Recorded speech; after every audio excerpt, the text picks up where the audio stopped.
the final light is going to be, you're not going to raise it.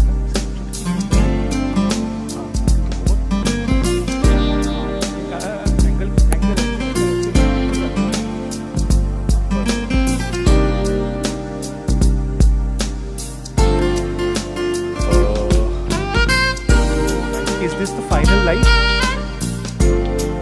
Just give me a guess. If this is the final light.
warm welcome to Forbes India Developers A-List, powered by Jaquar Group, knowledge partner Knight Frank. Please join me in welcoming your host for the evening, Cyrus Sahukar.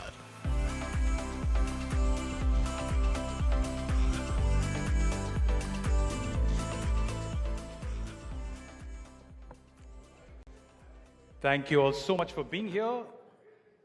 My name is Cyrus Sahukar, and distinguished guests, visionaries, leaders and achievers, a very good evening and welcome to the inaugural Developers A-List.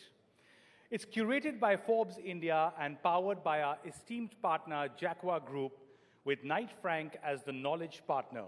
And we are extremely proud to unveil the first of its kind honor roll for India's real estate luminaries, visionaries who have elevated India's horizons, the Developers A-List. So tonight, we're going to be honoring those who see four walls not just as a boundary, but as opportunities, and occasionally as the perfect place to hang really expensive art. And trust me, if ambition were chargeable per square foot, this room would be worth a fortune. Le Corbusier, widely referred to as the father of modern architecture, said, "A house is a machine for living in." Yet in India, a home has always been more than just a machine. It is a memory, an identity, a sanctuary.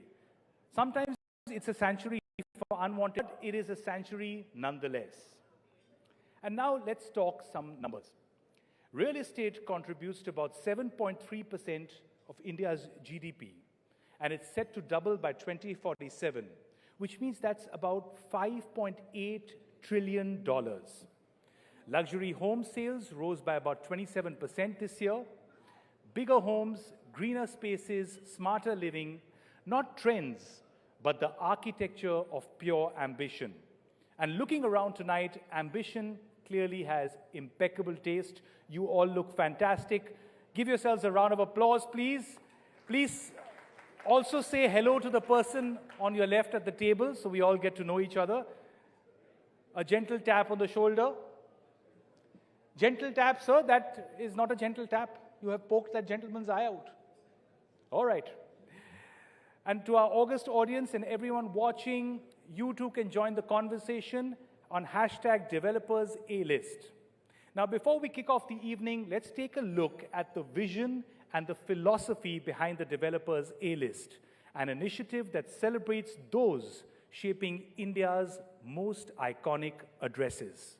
Take a look. Space isn't defined by four walls. It's a canvas for human creativity. And a new India seeks spaces that unite innovation and ambition while embodying the elegance of luxury. For the first time, Forbes India, in partnership with Jaquar Group, presents the Developers A-List, a celebration of luxury and the pioneers driving its transformation in India. 25 visionaries behind India's most iconic residences, transformative spaces, and architectural marvels. Leaders who don't just build structures, but create legacies, elevate lifestyles, and set global benchmarks. From bold visionaries to enduring icons, Forbes India honors the powerhouses, putting Indian luxury real estate on the world map. Forbes India, in partnership with Jaquar Group, presents the inaugural Developers A-List, a new benchmark. There you have it, ladies and gentlemen, the India Forbes Developers A-List powered by Jaquar Group. Round of applause. Thank you all so much once again for being here. And we're going to start with an incredible performance tonight.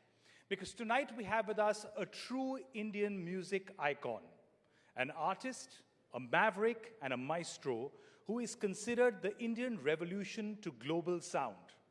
He is a clear example that one can still be rooted to the sacred code of classical music and yet transcend boundaries in a career spanning over 30 years. Besides an unbelievable mastery over the sitar, which you will witness today, he also went ahead to create his own instrument, an electric sitar, which he calls the Zitar. He was awarded the Sangeet Natak Academy Award by the President of India, and today he will be joined by 3 other incredible musicians who he calls Generation Next. So ladies and gentlemen, without further ado, please welcome the sitar superstar, Niladri Kumar.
Good evening.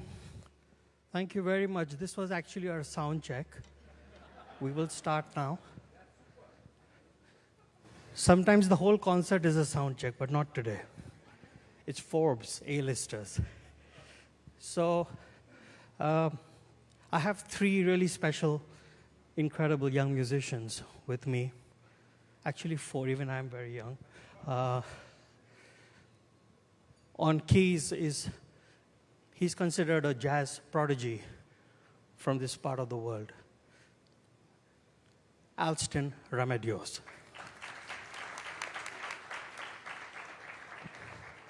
On tabla, when he was 11 years old, he took India by storm because the way he played the tabla, people thought it's not an 11-year-old, but it's some, in our Indian philosophy, there is some ruh or some atma from a previous birth, some great ustad, something playing through him. He was a real prodigy at 11 years old. Today he's 12 years old, little more than 12. He's blossomed into this really beautiful, fine tabla player. A lot of people consider this instrument safe in his hands, in his generation. Yashwant Vaishnav.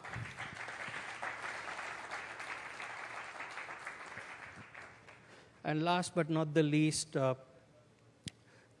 he is the grandson of the greatest legend India has known, Ustad Allah Rakha. Hence, he is the nephew of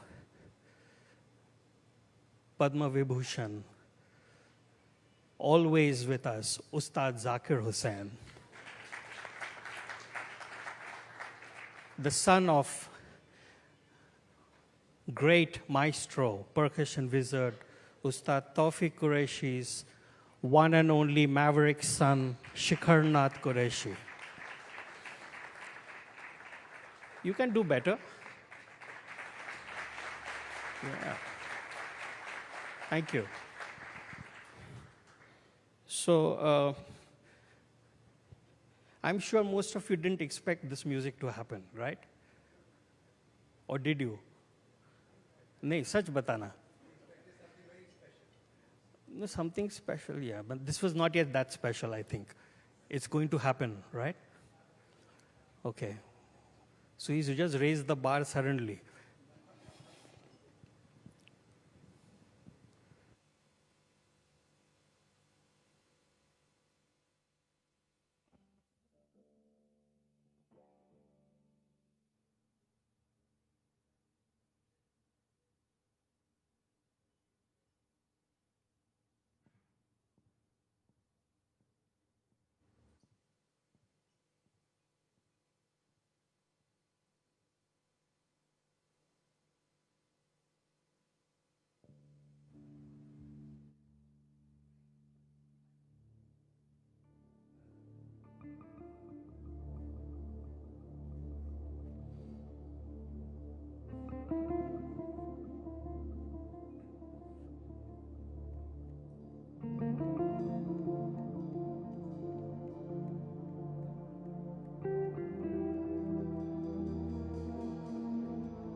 to the lighting maestro. Just keep the lights steady, because with this moving and beautiful lights, it just makes us feel like some item number. We have to really work hard to be an item number. So just keep it steady.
Special के चक्कर में क्या क्या करना पड़ता है देखिए।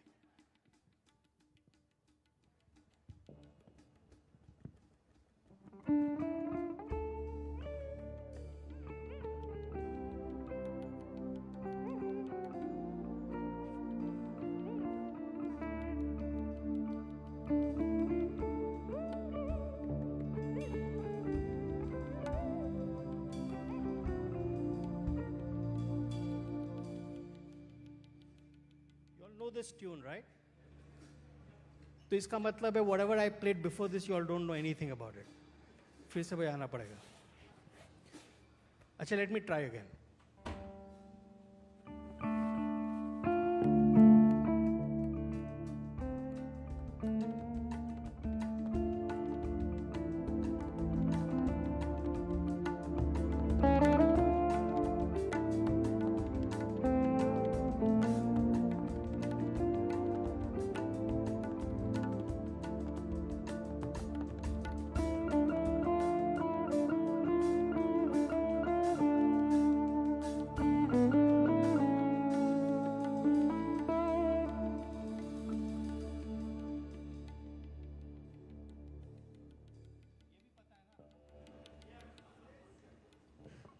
See, we live in the world and time of game shows.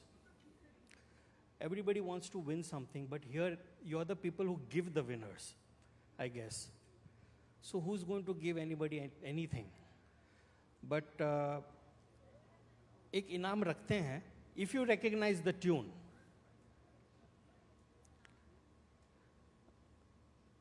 And if you can sing it. The developers, A-listers, all of you, whoever, I don't know, maybe you will develop something for them for free. Maybe you'll get some fixtures from my favorite brand, Jaguar, for free. Everybody likes something for free, right? So in case you recognize this tune, put your hand up.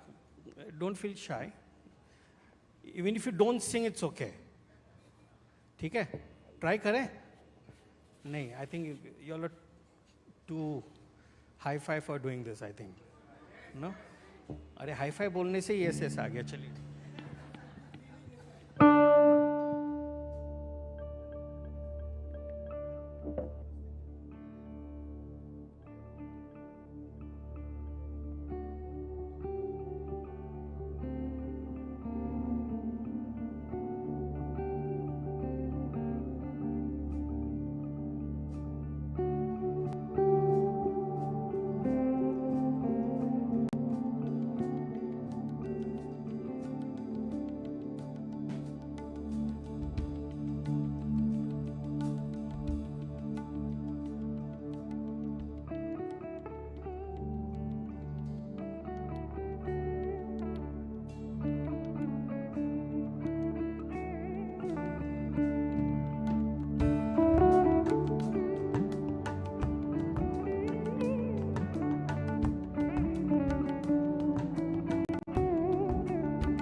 I'm sorry, too many people know this.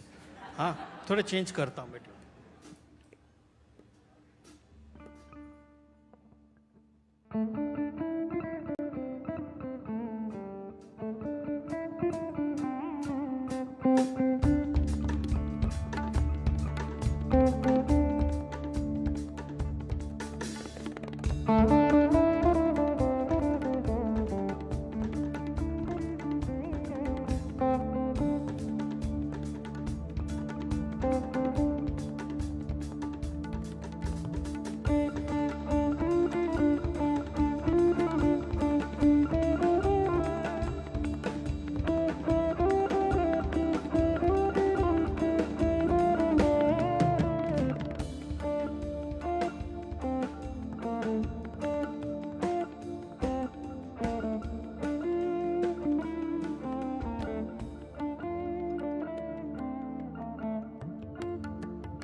Shikhar Nath Qureshi, Yashwant Vaishnav, Alston Ramadios, thank you so very much. And thank you. Thank you for having us out of this beautiful evening and giving us this opportunity to come and seek your love and blessings. Thank you very much.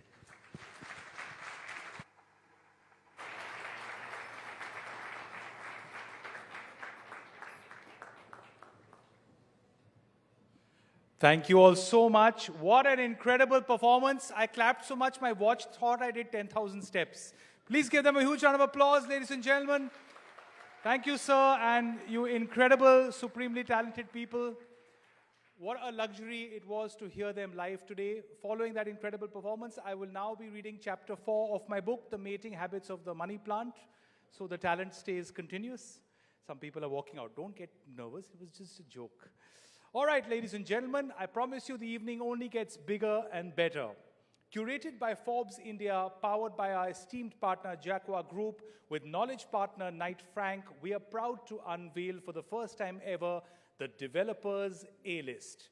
And now it is time to hear from the editorial mind and might behind this pioneering list. He has, in his lifetime, chronicled India's economic rise, celebrated its entrepreneurs, and given voice to its visionaries. And because of that, he has probably heard the phrase disruptive innovation more times than a Delhiite has honked at a green light. So ladies and gentlemen, with much love, please welcome editor Forbes India, Mr. Suveen Sinha, to set the context of this extraordinary evening. Round of applause, please. Thank you so much for being here, sir.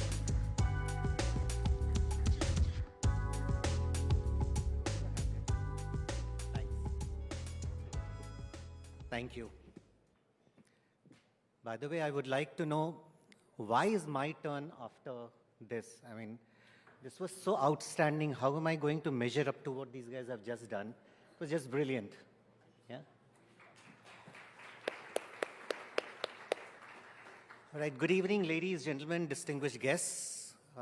It is an honor and a privilege to have you all here.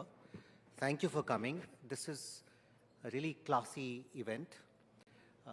With your permission, I just have a small message for my team at Forbes India, which is that, guys, if something has to go wrong from here on, it will. There's nothing more we can do. I think we have done all we could possibly have. Now let's just relax and enjoy the evening. Speaking of which, it just boggles my mind to think what all we did. You know, this exercise that we have done, I think I'm right in my belief that this is the first exercise of this kind when we have done an exhaustive process to come out with this list that is being presented before you. The people who are here in this audience, you will find the magazine at your table. Please go through it. It is quite a thing, and I don't know how it eventually fell in place. At various points of time, several things could have gone wrong. Some of them did, but eventually I think things have fallen in place. Heartwarmingly, some coincidences also happened in our favor. The color combination that I saw after I reached the venue here, which is black and gold, you will find that in our magazine, the cover also has a black and gold combination.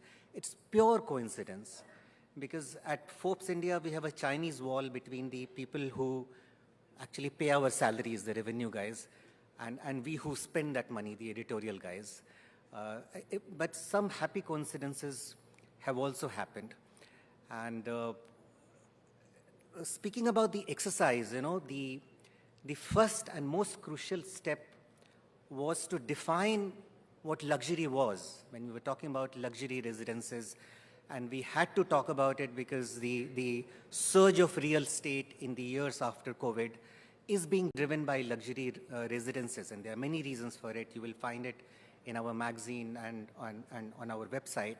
But step one was to define what true luxury is.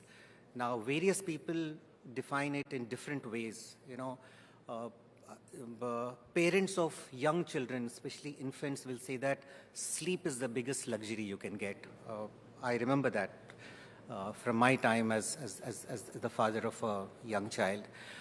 Some people say that the biggest luxury in life is to be able to decide what you do with your time. You know, to choose what you do with your time is a great luxury. All of that is true, but for our purpose, these are interesting thoughts, but not very relevant to our work. Which is why we have done numbers-based and stats-based and data-based exercise here, which was extremely important. When I was younger and I used to report a lot, one common question we used to ask everyone was, if you had $1 million today to invest, where would you park that money? And answers will vary, of course, depending on whom you are asking. But today, if you had $1 million and you wanted to buy one of these luxury residences, the person concerned will probably say, try to get some more. Which is why this exercise is important. My colleague Samar Shrivastava will tell you stories about many of these developments which had sky-high ambitions in Bombay and other places. They went sideways. And since there is so much riding on this, because this is not just about construction of luxury homes, this has its own ripple effect. Related stories, related industries develop. High-end appliances, furniture, home decor, etc., etc. It's one big ecosystem.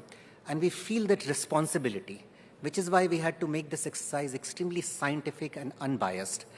And I must thank our sponsors, Jaguar. I think they truly understand the spirit of partnership here. And I must thank the Gulam and the good people at Knight Frank, who have also been true knowledge partners here. So I will not stand in your way anymore. We have a lovely evening unfolding here. So welcome once again, and thank you very much.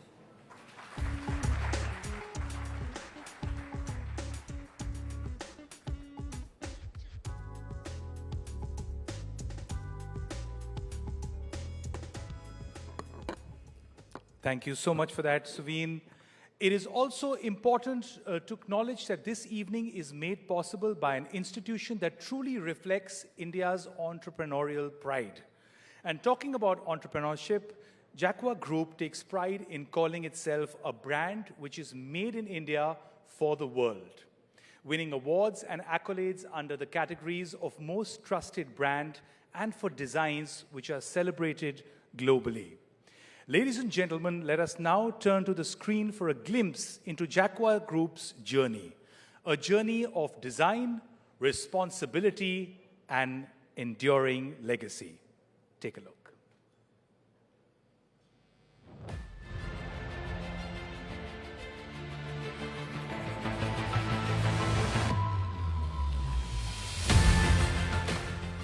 The only global brand offering complete bathroom and lighting solutions, the Jaquar Group is a multi-diversified company that prides itself on over 6 decades of manufacturing excellence. The group offers solutions for almost every requirement in bath fixtures and lighting.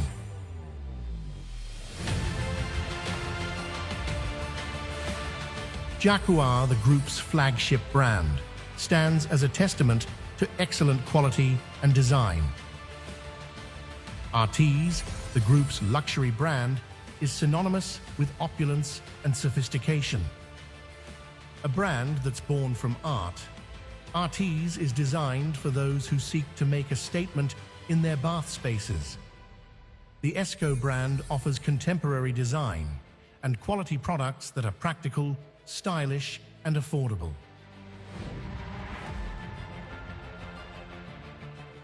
Jaquar's global presence spans 55 countries, with a network of Jaquar World Destination showrooms, one of the world's largest chains in the category worldwide. From luxurious hotels to contemporary residential spaces, Jaquar Group's products in prestigious projects are a confirmation of our global appeal and local expertise.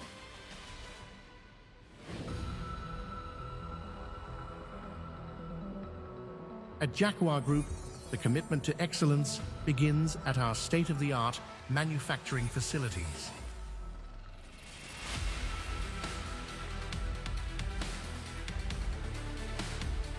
Equipped with the latest technology and manned by skilled professionals, our production processes ensure that every product meets the highest standards of quality and precision.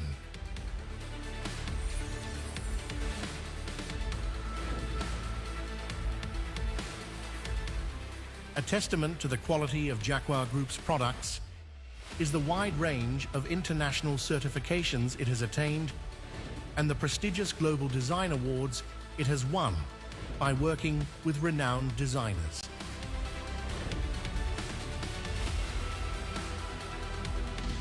As a responsible company, Jaquar Group has undertaken multiple initiatives to minimize its carbon footprint, from solar power generation to zero liquid discharge from its plants, recycling brass, chrome and water. Jaquar's efforts have helped cut carbon dioxide emissions by 18,500 tons a year.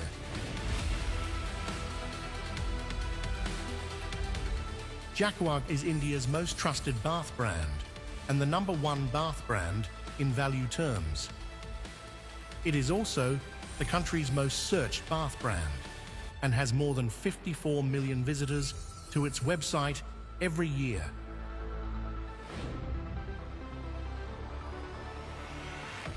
Jaquar today is an $874 million company with a 12,000-strong team spread across the world. A team committed to pushing the boundaries of design and technology. Join us as we continue to shape our vision of enabling people worldwide to rediscover the joy of water and light.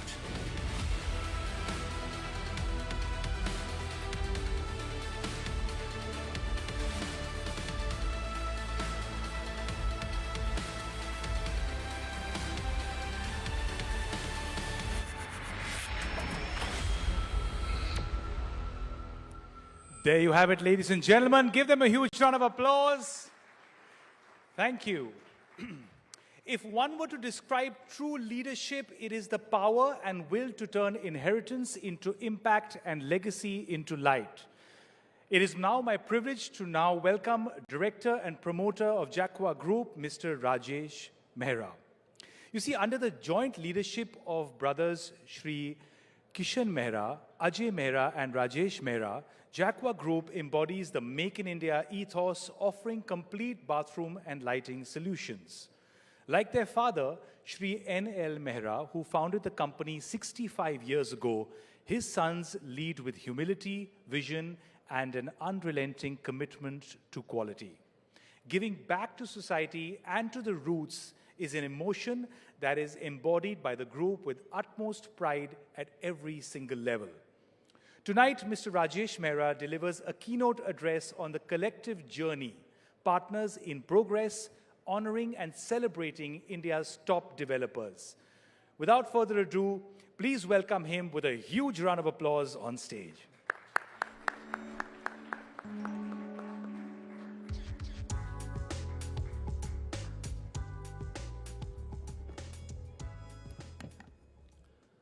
Good evening, ladies and gentlemen. Today we are in the presence of some of the finest minds of our time. They are the leaders in the truest sense, not just building structures, but futures. Turning India's landscape into an ever-expanding urban skyline, this evening is about recognizing the leaders who are engineering India's future and our partners in progress.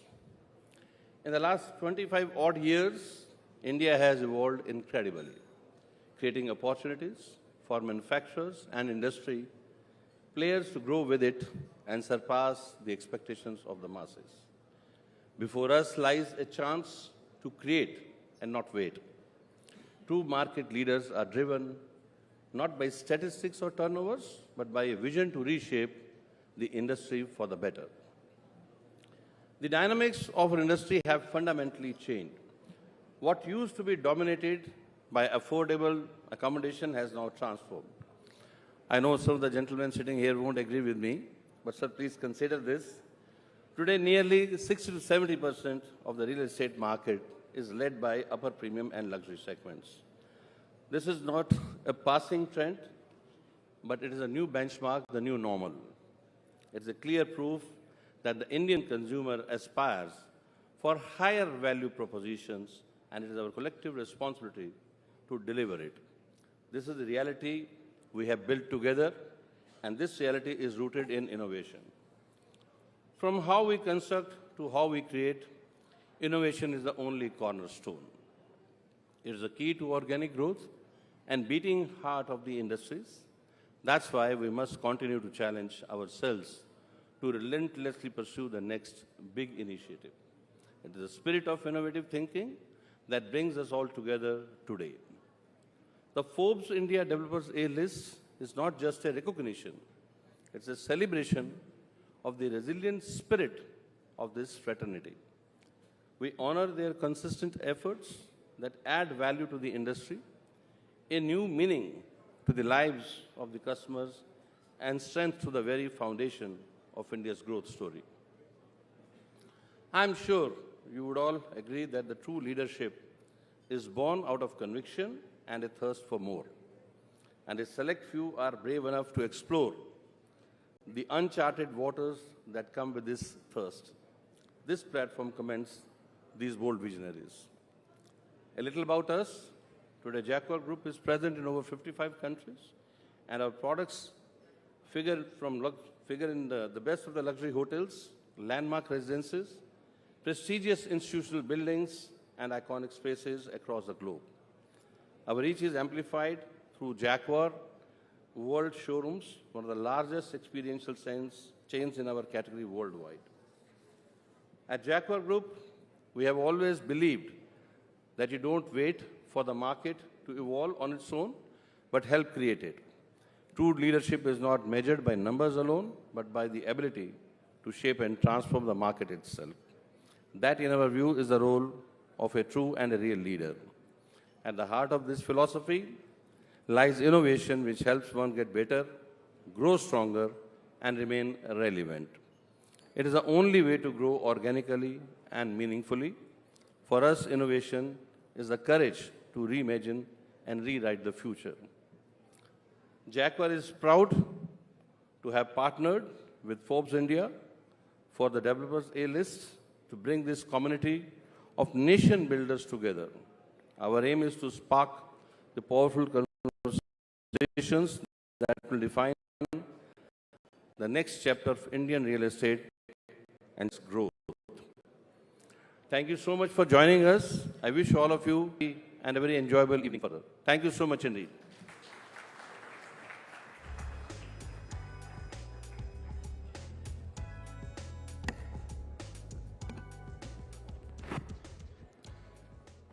Thank you so much, Mr. Mehra.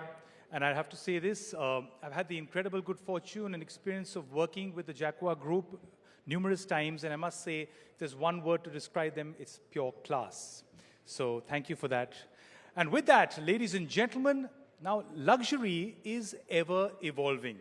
A premium address is no longer just about grand exteriors. It is also about how that space heals, how it inspires, and how does it sustain. In 2024 alone, Delhi NCR and Mumbai accounted for nearly 6,000 luxury home sales, reflecting rising influence and aspirations. These are also 6,000 homes that I will not be buying because I cannot afford them.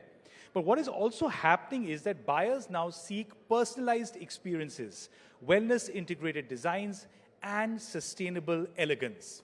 And discussing this redefinition is our first panel discussion. It's called Crafting Luxury, redefining India's premium living experience, and it will focus on how global design sensibilities meet Indian traditions, a wonderful mix and amalgamation. To moderate this panel, I'd like to invite on stage editor, economic policy, moneycontrol.com, Shweta Punj. Shweta, thank you so much for being here. Round of applause for Shweta. Joining her are our esteemed panelists. We'd like to invite on stage Atul Chordia, founder and chairman, Panchsheel Realty, Uzma Irfan, director, Prestige Group, and Ashwin Pai, executive director, Century Real Estate Holdings. What a fantastic lineup. Could we please have these wonderful experts on stage, and a huge round of applause to follow. Over to you, Shweta. Thank you for that. Can I please request my panelists to join me on stage? And can I please request all those who are standing in the back, maybe enjoying a glass of wine, if you could bring in your drink and just sit here to participate in the conversation. There's pehle aap going on here, so please. It's only apt that we are discussing how India is redefining the luxury space, because India's heritage has been about luxury. It's been about opulence, the palaces that we have in the country, the royalty that we have in the country. So there's so much already that is there for us to build upon. And in the luxury growth story of India, real estate has taken a leap forward, and the kind of housing that we've seen come up, especially in the last few years, has been phenomenal. It's been at par with the rest of the world. So, and we have here three leaders who are redefining the luxury space. So let me begin with Mr. Chordia first. You know, when we talk about luxury housing in the Indian context, what is it exactly that we refer to? You know, is it a price band? Is it the features that are being offered? If you could give us an overview, please. Luxury housing, well, first we'll start with styling.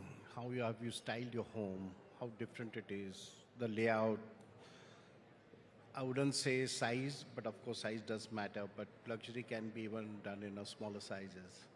It is, if you're giving a taller apartment, the bigger... Can you speak into the mic? Yeah. Yeah. There are many aspects to pronounce luxury in a home, like we've been doing for last 20 years, and we have gone through the whole cycle of how to define, how to separate luxury from normal. It's all small things, right from your toilet layout to your door heights to your ceiling heights, the light fixtures, the kitchens, everything, how you make it more different than the normal construction. Okay, Usmaji, you are with the Prestige Realty in Bangalore, which is a lovely place, and it's the kind of architecture and the kind of luxury housing that we've seen come up in Bangalore. If you could talk a little bit about that, you know, is there a difference between how we view luxury in the north versus the south? Well, I believe that luxury to me is very different. Yes, it's features, but what is luxury? Luxury is something that you have aspired for, what you have achieved. It is not only details, but also in the whole Indian context.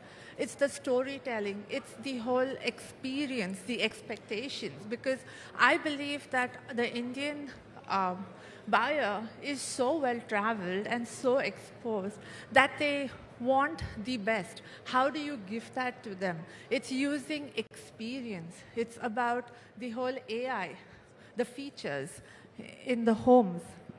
And also much more than that, it is, I live in a home, but I have, certain things at my disposal. And it's also how you source ethically, and also bringing in the whole ecosystem and the environment. And what we're doing in Bangalore or South is no different from what's happening in the North. Okay, okay. Ashwini ji, I wanted to get a sense from you on where are the buyers coming from? We heard a number that about 6,000 luxury homes were sold in the Delhi NCR region. So what kinds of people are investing in these? Are they Indians? Are they NRIs? Are they foreigners? What's the buyer profile like? So Bangalore being a cosmopolitan city as such, and it's huge IT crowd that's predominantly living there as such. So we are seeing this in the last 5 years. We are seeing this whole buying. People have actually started buying more in terms of investing in real estate. The whole prior to COVID, like if you ask any of the real estate developers here, not only in Bangalore but across the country, I think everyone has had, year on year has been, the sales have only increased and quite drastically as such. So for a city like Bangalore, it's predominantly, you still have the investors who are probably about 5-10% as such, but it's eventually it's a end customer, end users itself who are buying these homes. And Bangalore, it's like I said, it's mostly it's a IT crowd as such. I also want to get a sense from all of you on the buyer profile. Over the years, has there been a change in the kind of buyers that are coming out and buying luxury homes? That's one. And second, how has the features that the buyers are asking for, how have they changed and how have they evolved? Atulji.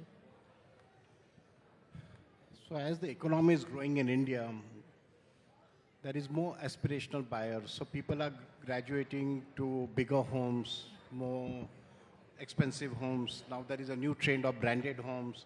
So of course there is a market which is growing, and that is the reason there are so many branded homes and luxury projects are being launched pan-India, at least with the 4 metro cities.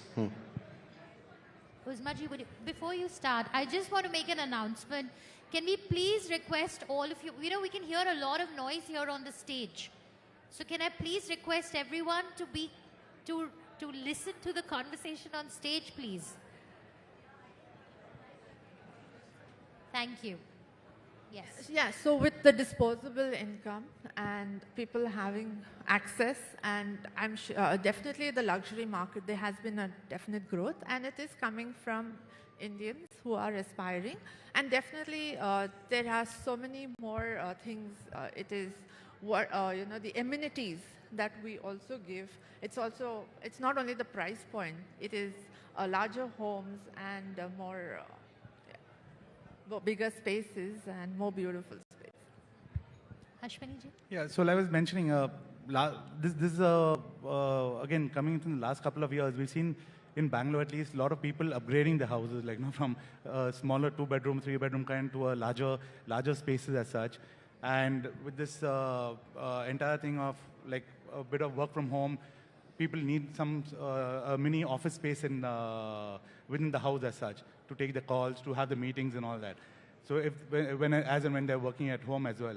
So that, and even in the apartment complexes like Uzma had mentioned, a couple of the features are many projects now are giving more conference rooms, meeting rooms within the apartment spaces. So people are having the meetings in the houses, in the project itself. So that is, it's one of the features, but it's well taken by everyone right now. So post the pandemic, did we see a change in the buyer preferences? Did we see more people going in for larger homes, maybe with, say, a study or a work area or a recreation center, all of those things? Did we see that? Did we see that buyers would prefer to maybe move away from the center of the city and invest in a larger space, vis-a-vis staying in the heart of the city in a smaller space? Is that a trend that we've seen, Mr. Chordia? Sorry, come again? So I was asking that, have we seen a change in the trend on what the buyers are asking since the pandemic? Did we see people opting for a bigger home away from the city, vis-a-vis, staying in the heart of the city in a smaller space? Have we seen that change? Yeah, see, post-pandemic, the requirement of buyers have changed a lot. They're looking for bigger homes. Even the smaller, like 2-bedroom apartments, also people are looking for a home office in their apartment. And yes, people are traveling a little bit further to get bigger homes at a lesser price. So this trend, we have seen it in Pune to a large extent. Have you seen that in Bangalore? Of course, most definitely, because people thought I can just go to the airport, take a flight, and leave. And the home was the bed and breakfast, and we didn't really pay attention. But now the home has become the most important. So people are investing for homes like an hour away from the city, which is a beautiful villa with a clubhouse and a hotel and maybe a golf course, so they can play a round of golf on the weekends and also entertain. So that it's definitely changed. You don't have, when the pandemic hit, people said London and Paris are not, so close as I thought, but a home from an hour from the city will definitely make a lot of sense. So yeah, so it's definitely, and we've seen it a lot at Prestige and some of our luxury projects. People are like, listen, I want that now, and the home is become a statement, and home is where the heart is. Absolutely. We've also seen a rise in gated communities, Mr. Pai. If you could talk a little bit about that, because in the Delhi NCR region, for instance, we have some, ultra luxury complexes which are gated, and when you walk into those complexes, you don't feel like you're in India, very disconnected from the reality. So is that a growing trend? Do we see more of such communities coming up, say, across metro cities, but also in Tier 2 and Tier 3? So in Bangalore, these gated communities has always been there. Forever. Some of the largest gated communities, it's all been towards, say, a Whitefield area, or where the IT companies and all have, were already established. But over the years, you're seeing the same concept, being replicated across Bangalore. So Bangalore, larger projects, anything about 20, 30 acres as such. There are quite a few projects like that, and many of them are all gated communities itself. So giving all these features, some of them, like Uzma mentioned, Prestige, they've done a wonderful golf course project near the airport. So similar to that, many other projects are there which are gated communities. And do we see more of such projects coming up in Tier 2 and Tier 3 cities? Tier 2 probably, yeah. Tier 2 cities, but more of plotted development. So those, unless it's a villa development where you build the villas and give it, just by selling plots, people take their own sweet time to build the houses. So that's, that's when, it can be the project will be sold out, but not many houses are built. But if you build the villas, build the houses and give it, that's when people start moving in and live there. That's when you build a community around it. Okay. I want to talk about the features of these homes, the rise of automation in these homes, use of AI maybe in these homes. What are the trends? What are the trends that are shaping the luxury homes market in India? Mr. Chordia. Now, a lot of automation is being part of the design from the architects and from the developers. And yes, the new generation wants automation in their homes, whether it is lights, dimmable, curtains. Of course, we have not graduated to get to a refrigeration and all under AI, but it's happening. The trend is going on. Uzma, would you like to? You were talking about gated communities. That's been there for a while. What we are creating at Prestige are townships, which are villas, plots, apartments, school, maybe a hotel and a hospital. So that is the way forward. I also wanted to ask about, use of automation in these homes. How much of this is... For luxury, automation is a requirement. It is a need, but it's what level of automation and what level of AI are you putting into homes, and that is a definite must. Mr. Pai? I think it's a bit of a double-edged sword, this home automation. It all depends on how tech-driven is the person as well. So we do give, most of the developers do give some sort of home automation, but it's up to the customer if they want to build upon it. Because we do have customers who come in and keep, not a complaint, but they keep turning around saying that kids run around the house saying, Alexa, switch on the lights, Alexa, switch on the lights. So it's also the plus points are you can control everything from where you're seated as such. But then again, you have to be tech savvy as well. So are people asking for robots in their homes? I don't think we've come across No? that. Not yet? Not yet. Not yet. But do you see that happening in the near future? Especially in Bangalore, the tech capital? Yeah, robots not yet in homes, but I've seen them in hotels for sure. So I want to ask the three of you, your top three developers in the country. You know, the big complaint, or at least I have that big complaint, is that while luxury homes cost a fortune, but as soon as you exit your luxury enclave, you encounter very bad infrastructure, broken roads, and so on. Is this something that maybe the developers can take up because the government is clearly not being able to tackle it effectively? Would that mean that it'll be more value, you know, to the buyers also? So let me put it across like this. In India, the development starts first and then the infrastructure. So there is a catch-up.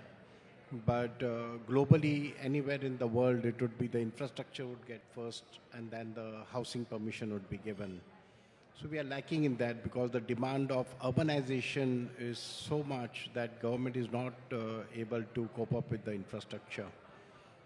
So that is a big issue we see.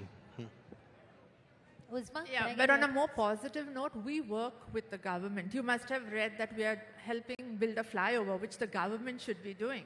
So yes, the infrastructure of the city is very important, and I believe that developers have to work hand in hand with the government. So we also have the CREDAI body, which is a national body, and we all work together to ensure that we get the infrastructure that the country and its citizens need. I mean, it's really sad, like Sir said, we don't have a blueprint, we don't have a master plan, we don't think of the infrastructure. Sure. Our population is growing and people are moving, and you know, a lot of NRIs are coming into our country. So the government needs to look at it, but as developers, we need to work hand in hand. It's very important.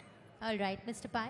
Yeah, in Bangalore, we've seen a lot of developers participating and partnering with the government and the PPP models, and like, you know, within the neighborhood or whatever it is, like, you know, beautifying the roads or developing the roads or maintaining the roads and the infrastructure as such. That's quite a, like, you know, I mean, many of the developers as CREDAI Bangalore, we've all taken the initiative, and we have partnered with the government. But I think the bigger issue is, like, you know, I mean, in terms of the population, any plans by the government as such, it always takes them, the planning is for 5 years or whatever, implementation is 10 years. So, and the population is always growing, so. All right, thank you so much. On that note, we have to conclude because our next speaker is here. But we do hope that luxury housing continues to grow in India, and we do hope that you keep setting the benchmark higher. Thank you so much. Thank you. Thank you. Thank you, Shweta. Thank you.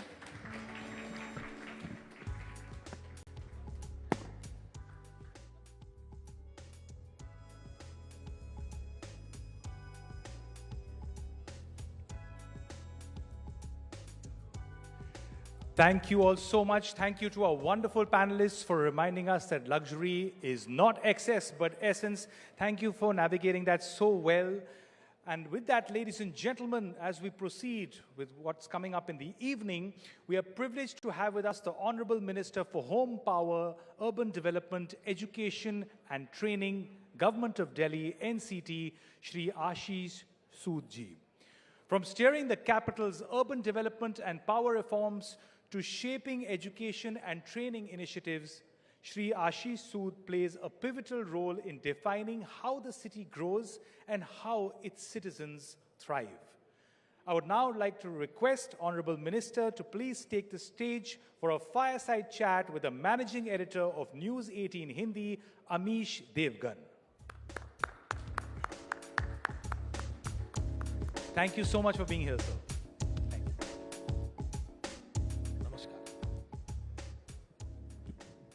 Thank you. Thank you so much, Ashish ji. Thank you. ये थोड़ा अलग मंच है आपके लिए भी. अक्सर आप पॉलिटिक्स और राजनीति में घिरे रहते हैं, लेकिन आज फोर्ब्स डेवलपर्स ए लिस्ट पे जब हम बात कर रहे हैं, तो आप दिल्ली के होम मिनिस्टर भी हैं, अर्बन डेवलपमेंट मिनिस्टर भी हैं और एजुकेशन मिनिस्टर भी हैं. सो जोरदार तालियों के साथ अभिनंदन करिए आशीष सूद जी का. आशीष जी, दिल्ली में आपकी सरकार बनी तो एक उम्मीद जगी कि अब दिल्ली की ग्रोथ दोबारा पटरी पे आएगी। जो दौर मदन लाल खुराना, साहिब सिंह वर्मा, शीला दीक्षित का दौर था, वो वापस आएगा, जिसमें कहीं ना कहीं जो इंफ्रास्ट्रक्चर डेवलपमेंट थी वो थोड़ी कमजोर दिख रही थी, उसमें मजबूती प्रदान होगी। What's your take? सबसे पहले तो बहुत बहुत धन्यवाद, आपने मुझे यहाँ आमंत्रित किया। और जैसा आपने कहा कि हमारी सरकार बनी है, तो हमें ऐसे मंचों की भी तलाश रहती है जहां हम अपना व्यू पॉइंट इंडस्ट्री लीडर्स के साथ और बिजनेस लीडर्स के साथ शेयर करें, उनका व्यू पॉइंट भी लें। रही बात हमारे समय में इंफ्रास्ट्रक्चर कैसा होगा, देखिए अभी हम 6 महीने पुरानी सरकार है। आपने जिन स्टालवर्ड्स के नाम लिए, स्वर्गीय श्री मदन लाल खुराना, स्वर्गीय साहिब सिंह वर्मा जी, स्वर्गीय श्रीमती सुषमा स्वराज आदि, जिन्होंने भारतीय जनता पार्टी की पहली सरकार में दिल्ली में काम किया था। मुझे याद है, मैं बहुत छोटी उम्र का स्टूडेंट लीडर था। खुराना जी डेनमार्क से आए थे, तो मैं उनके घर किसी काम से गया, तो बहुत तेजी में जा रहे थे, तो बात कर रहे थे कि सेंट्रल वर्ज पे ट्राम चलाएंगे, कि मैं डेनमार्क में देख के आया हूं, रोड के बीच में ट्राम चलती है। हमें लगता था खुराना जी कैसी बात कर रहे हैं, वहीं से मेट्रो कंसीव होकर बनी थी। It was the time. तो भारतीय जनता पार्टी की सरकारों ने और लीडर्स ने हमेशा इंफ्रास्ट्रक्चर पर काम किया। आज की दिल्ली के इंफ्रास्ट्रक्चर की नींव भी उसी दौर से है। यूनिवर्सिटी खुली हो, कॉलेजेस बने हो, मेट्रो चली हो, ये सब हमारे दौर की बात है। और आज वर्तमान की इन नई चुनौतियों में हम मानते हैं, दिल्ली के प्रदूषण पर, दिल्ली के लास्ट माइल कनेक्टिविटी पर, दिल्ली के पब्लिक ट्रांसपोर्ट सिस्टम पर, दिल्ली में मेट्रो का जाल बढ़े, दिल्ली में मल्टीप्लिसिटी ऑफ गवर्नेंस से जो ग्रोथ में कमी दिक्कत आती है, जो बिल्डिंग कंस्ट्रक्शन और आदि में, उनको हम रिजॉल्व कर पाए। These are basically our area of concerns and we have started working on that. One question, यहां पर सभी A-list डेवलपर्स बैठे हुए हैं, so my question is this कि अगर इनको पिच करना हो, you have to pitch them कि come invest in Delhi, make a project in Delhi, what will be your pitch tonight in this hall?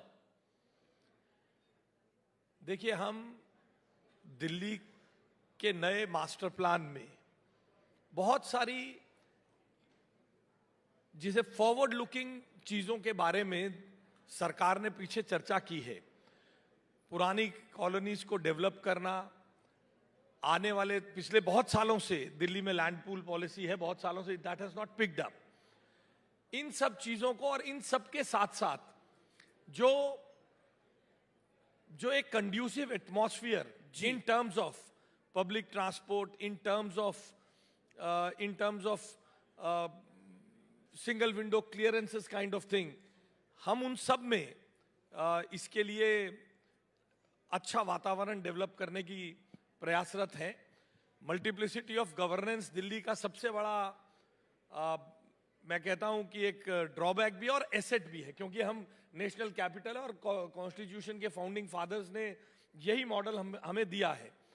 उसमें भी बेहतर तरीके के साथ इन लोगों के लिए, डेवलपर्स के लिए, इन्वेस्टर्स के लिए हम रास्ते खोलने का काम करेंगे। एक बात तो, being a home minister of Delhi, urban development minister of Delhi, एक बात तो दिल्ली की गवर्नमेंट को भी बिलीव करनी पड़ेगी कि दिल्ली एक मेट्रो सिटी है और यहाँ पर जो डेवलपमेंट है वो फैक्ट्रीज के लिहाज से तो नहीं हो सकती। मतलब उस तरीके से फैक्ट्रीज यहाँ पर नहीं बन सकती जैसा बाहर के प्रदेशों में बन सकती है, यानी यूपी में बन सकती है, क्योंकि यहाँ पे लैंड का एक बड़ा इशू रहता है।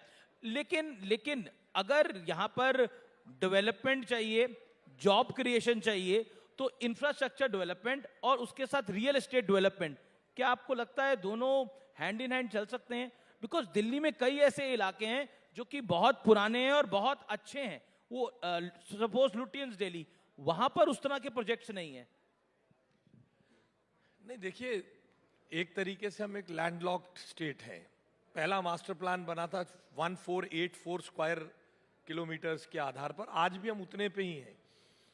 तो हमें जो ग्रोथ के पैटर्न्स दिल्ली में देखने पड़ेंगे, वर्टिकल ग्रोथ देनी पड़ेगी, नेशनल कैपिटल होने के नाते और बार आसपास ऐसे स्टेट्स के होने के नाते जिनके वेदर का हमारे साथ डायरेक्ट असर है। शिमला में बर्फ पड़ती है तो उसका असर अगले 48 घंटों में दिल्ली पे पड़ता है। तो इन सब को देखते हुए दिल्ली की जो ग्रोथ के पैटर्न को हमें बनाना पड़ेगा। कितनी ऊंचाई तक जाना है, कितना एफएआर देना है, कितनी टीओडी देनी है, बहुत सारी चीजों को एक बार एक झटके में और राज्यों की तरह हम कर नहीं सकते, क्योंकि एक बंबई छोटा पड़ता है तो ग्रेटर बंबई, न्यू मुंबई बन सकता है। दिल्ली के तो इसी में 1484 स्क्वायर माइल दिल्ली के लिए एनसीआर है, नोएडा है, फरीदाबाद है। देखिए वो कॉन्सेप्ट बना था, मगर हम आसपास के राज्यों में हम सब जानते हैं कि एनसीआर एक कॉन्सेप्ट है, मगर दिल्ली की बाउंड्रीज तो बढ़ नहीं पा रही ना। ये एक लैंडलॉक्ड जैसा स्टेट है, हमें वो मिलेगा नहीं। मगर जैसा मैंने बताया, राजस्थान में आज धूल भरी आंधी चलेगी तो उसका इंपैक्ट दिल्ली पे आएगा, तो दिल्ली में ग्रोथ उसी तरह की होगी। मैं दिल्ली के मौसम पे आऊंगा, मैं ऐसे आपको बच के जाने नहीं दूंगा उस सवाल से, क्योंकि ये जो हाउसफुल है हमारा यहाँ पर हमारे ऑडियंस का, वो जरूर जानना चाहेंगे कि अक्टूबर आने वाली है तो हम कुर्सी की पेटी बांध लें, मौसम बदलने वाला है। देखिए बदलाव, वही धूल भरी आंधी, वही पोल्यूशन, वही स्थिति होगी। देखिए मैंने अपना ओपनिंग स्टेटमेंट, आपका मैनिफेस्टो मैंने बहुत अच्छे से पढ़ा था। मैं जानता हूं आप अच्छे से पढ़ के आते हैं, मगर देखिए मैंने अपना ओपनिंग रिमार्क जो शुरू किया था, मैंने शुरू किया, हमें 6 महीने हुए, हम कमिटेड हैं। एक रत्ती भर भी we don't take even a small step behind back from what we had committed. हम दिल्ली को साफ सुथरा वातावरण देने के लिए कमिटेड हैं, पॉल्यूशन फ्री सिटी बनाने के लिए कमिटेड हैं, मगर उसके चरणबद्ध क्रोनोलॉजिकल ऑर्डर में काम होगा। यानी phase wise you have to work. आप एक बात को समझिए, what is the first phase? देखिए सबसे पहले तो मेरा ऐसा मानना है, और हम जिस पे काम कर रहे हैं, पब्लिक ट्रांसपोर्ट सिस्टम दिल्ली में जो पर्यावरण को खराब करने के लिए PM 2.5, PM 10 और जितने भी इंटरनल रीजंस हैं, उसमें लास्ट माइल कनेक्टिविटी, अच्छा ईवी ड्रिवन, अच्छा फ्लीट हो पब्लिक ट्रांसपोर्ट सिस्टम का, ये भी एक कारण होगा जो दिल्ली के पॉल्यूशन को कम करने के लिए। मैं बाहर के स्टेट्स के पॉल्यूशन के साथ I can coordinate with those states जो स्टबल बर्निंग करते हैं, जो बाकी के काम करते हैं, we can coordinate with them, but we don't have exact control on them. So what we have to do is we have to coordinate with the neighboring states, number one. Number two, we have to reduce the internal reasons of pollution in the city. Like हमारा public transport system अच्छा हो, metro का network मजबूत हो, traffic में दिल्ली की सड़कों का डिजाइन जहां जहां चेंज करने की जरूरत है उसको चेंज करके ट्रैफिक कंजेशन हम कम कर दें. ऐसे और बहुत सारे इंटरनल कारक हैं. हम नई ईवी पॉलिसी आने के बाद दिल्ली में ईवी का फ्लीट बढ़े, जितना ईवी को लाने का इंफ्रास्ट्रक्चर हमें बनाना है. एक चार्जिंग स्टेशंस देने हैं, बसेस के स्टेशन देने हैं, उन सब पर लगातार काम चल रही है. मोस्टली स्टेट्स में बीजेपी की गवर्नमेंट है. सेंटर में फ्रॉम लास्ट 11 इयर्स मोदी की प्रधानमंत्री नरेंद्र मोदी जी प्रधानमंत्री हैं और बीजेपी की गवर्नमेंट है. तो जब हम सिंगल विंडो की बात करते हैं, एक ओपिनियन आता है कि सिंगल विंडो तो है लेकिन उसमें छोटे छोटे एग्जॉस्ट फैन भी कई बार लग जाते हैं. तो what is your view on that? I am talking about overall country about it. नहीं देखिए, ना तो हर किसी को यहां पर लंदन जैसा सिंगल विंडो, यूएस जैसा सिंगल विंडो नहीं है, यूके जैसा सिंगल विंडो नहीं है. That's my point. I am not comparing with China क्योंकि वो डेमोक्रेसी नहीं है, बट यूएस यूके तो है. नहीं, मैं आपसे इसमें थोड़ा असहमत हूं जी. देखिए, मेरा ऐसा मानना है कोई भी मैकेनिज्म किसी भी देश में बने वो सबको सब समय सेटिस्फाई नहीं कर सकता. हमने बहुत सारे कदम आगे बढ़ाए हैं। आज से पहले देश में कौन कहता था इतनी ट्रांसपेरेंसी की बात होगी, देश के कानून बदल जाएंगे, देश में हर चीज हर डिपार्टमेंट की चीज पोर्टल पे होगी, कितनी सड़क बन रही है वो पोर्टल पे होगी, कितने क्या खरीदने जा रहा है वो पोर्टल पे होगा। तो बहुत सारा काम हुआ है। आप मान सकते हैं कि आप ये कह सकते हैं हाँ you are not satisfied with what has been served to you, ठीक है, हो सकता है और करने की किन्हीं किन्हीं क्षेत्रों में जरूरत होगी, मैं उससे सहमत हो सकता हूं। जी, मैं कुछ ऑडियंस से भी क्वेश्चंस लूंगा, तो मेरी रिक्वेस्ट रहेगी कि ऑडियंस तक माइक लेके जाए। लेकिन उसके बीच में मेरा एक सवाल आपसे ये है कि इस समय जो आप दिल्ली की ग्रोथ देख रहे हैं वो किस तरफ देख रहे हैं और what is your take on that? नहीं, देखिए, we are striving for a Viksit Delhi which has to be the capital of Viksit Bharat. तो दिल्ली को उसी दिशा में बढ़ना होगा। यहाँ की पब्लिक ट्रांसपोर्ट सिस्टम को ठीक करना होगा, यहाँ के रोड्स के डिजाइन में परिवर्तन लाके ट्रैफिक को ईज आउट करने का काम करना होगा, यहाँ के पानी और सीवेज सिस्टम को ठीक करने के लिए हमें काम करना होगा। अगले 30-40 साल के लिए ड्रेनेज मास्टर प्लान हमने कल ही अनवील किया है। प्रधानमंत्री जी के सेवा पखवाड़ा जन्मदिन के अवसर पर जो 15 दिन का सेवा पखवाड़ा हम चलाते हैं, हमारी सरकार ने अपना view point on the drainage master plan unveil किया है। लुटियन अंग्रेजों के ज़माने का ड्रेनेज मास्टर प्लान चल रहा था। तो हमने ऐसे बहुत सारे काम किए हैं, मगर देखिए इंफ्रास्ट्रक्चर को शुरू होकर नींव डलने के बाद एक साइजेबल नजर आने में समय लगता है। जैसे यहाँ सब डेवलपर्स बैठे हैं जी, प्लॉट खरीदने के बाद डेवलप करने के लिए जब उसका लेआउट करने के बाद ऊपर आते आते दिखने में बहुत समय लग जाता है। उसी तरह इंफ्रास्ट्रक्चर से रिलेटेड जो भी काम हम कर रहे हैं वो काम भी दिखने में समय लगेगा। We are just 6 months old government. जी, कुछ क्वेश्चंस ऑडियंस से, you can raise your hands. अच्छा, पीछे है, can we Pankaj, can we give mics there?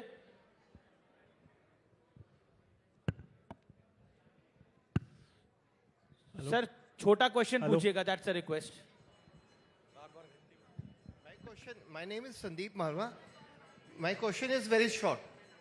Sir, 2001 से 2021 तक दिल्ली का मास्टर प्लान आया था। अब थोड़ा माइक पास में रख के बोलिए। अच्छा सर, 2001 से 2021 तक मास्टर प्लान आया था दिल्ली का। अब 2021 से 42 तक मास्टर प्लान आएगा।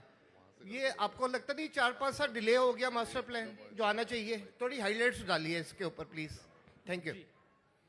फैक्चुअली तो आप जो कह रहे हैं वो थोड़ा डिलेड ही है, इसको तो कोई मना नहीं कर सकता। 2021 का मास्टर प्लान है, मगर उसके मास्टर प्लान के इंग्रेडिएंट्स के बारे में मैं कॉम्पिटेंट इस मौके पर ना ये मंच है ना मैं कॉम्पिटेंट हूं। थोड़ा फैक्चुअली तो आपका कहना ठीक है, डिलेड है और नहीं होना चाहिए। जी, next question, can we have next question? Okay, sir is there.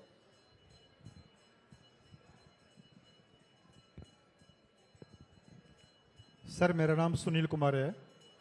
जैसे आपने अभी कहा कि दिल्ली का बाउंड्री लॉक्ड है, लेकिन दिल्ली में 1764 अनऑथराइज कॉलोनी है जहां पे इंफ्रास्ट्रक्चर सही से नहीं है, नागरिक सुविधा नहीं है। तो उसके लिए आपके गवर्नमेंट की क्या प्लानिंग है? किस तरह से वहां डेवलपमेंट करना चाहते हैं आप?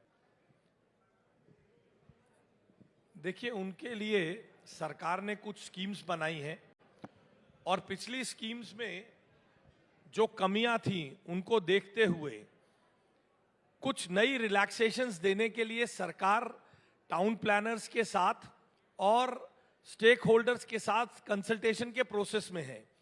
जैसे आपने 1700 कॉलोनीज की बात कही, हर बार कहते कहते रिपीट थोड़ी इनको रेगुलराइज करेंगे तो 6 मीटर की सड़क होगी, तो आप उन कॉलोनीज को डिसमेंटल करके रेगुलराइज नहीं कर सकते हैं। इसलिए बहुत सारे लोगों के साथ बहुत सारी बातें डिस्कशन में है, आप भी उन स्टेक होल्डर्स में हैं, तो एक फूड फॉर थॉट मैं आप सबके सामने रखता हूं। दिल्ली 3 तरीके की बसी हुई है। एक हेरिटेज दिल्ली है, एक अनऑथोराइज्ड कॉलोनी की दिल्ली है, और तीसरी दिल्ली है जो प्लान्ड दिल्ली थी, जो डीडीए ने, डेवलपर्स ने, कुछ डीएलएफ ने कुछ कॉलोनीज बनाई, कुछ और डेवलपर्स ने बनाई। तो आज तक तो सब तरफ एक ही तरह के बाइलॉज के साथ, एक ही तरह के मास्टर प्लान के साथ दिल्ली के विकास को सोचते रहे। बदरपुर से लेकर नरेला तक एक तरह की दिल्ली की डेवलपमेंट के बारे में सोचना शायद एक फ्लॉ है। इसलिए शायद रेगुलराइज्ड दिल्ली के लिए प्लानिंग अलग करनी पड़ेगी, क्योंकि डीडीए फ्लैट्स में अब डीडीए फ्लैट्स के ऊपर बनते जा रहे हैं, उनको रीडेवलप करने की क्या जरूरत है क्या? अनऑथोराइज्ड कॉलोनीज के लिए एक अलग प्लान हो, और जो वॉल्ड सिटी है, जो हेरिटेज दिल्ली है, जिसको बचाने के लिए अलग तरह के कानून बनते हैं, वहां फायर के लिए अलग कानून है। तो इस तरह के से सेग्रीगेटेड सेक्टोरियल ग्रोथ बनाने के बारे में भी कभी सोचा जाना चाहिए। ऐसी कई बातों पर हम स्टेक होल्डर्स के साथ, टाउन प्लानर्स के साथ, और जो इसके फील्ड के एक्सपर्ट्स हैं उनके साथ बात कर रहे हैं, और बहुत जल्द, god willing, we will come out with good solution for whole of Delhi. जी चलिए, अब मैं आपसे ये क्वेश्चन नहीं पूछूंगा तो मुझे मेरा जो जर्नलिज्म का रूल है वो माफ़ नहीं करेगा। क्या आपको लगता है कि जो दिल्ली में आपकी जीत हुई उसमें सबसे बड़ा हाथ अरविंद केजरीवाल का था और शीश महल का था? And what will you do that? क्योंकि यहाँ पे डेवलपर्स हैं, वो कहते हैं हम इसको रिकंस्ट्रक्ट भी करा सकते हैं। देखिए, वो तो जो कहते हैं और जिन्हें कराना है वो तो बिड प्रोसेस है, उसमें मैं और आप क्या कर सकते हैं? जी जी, उसमें तो कहना ठीक नहीं है। मगर हाँ, मैं ये तो नहीं मानूंगा कि उसमें अरविंद केजरीवाल का जीत में हाथ है। उनका 10 साल का केवल और केवल पब्लिसिटी के आधार पर, with no support on the ground, no thrust on the delivery, ऐसा एक हॉलो मॉडल तो रिस्पॉन्सिबल है ही जी। मगर उससे ज्यादा रिस्पॉन्सिबल है जिस दिन प्रधानमंत्री जी ने दिल्ली को ये कहा कि दिल्ली में डेवलपमेंट के काम को मैं खुद देख रेख करके दिल्ली को सुधारूंगा। That was the turning point of the election. Thank you so much Ashish ji. आपने फोर्ब्स के मंच पर आप आए और डेवलपर्स को संबोधित किया। Thank you so much.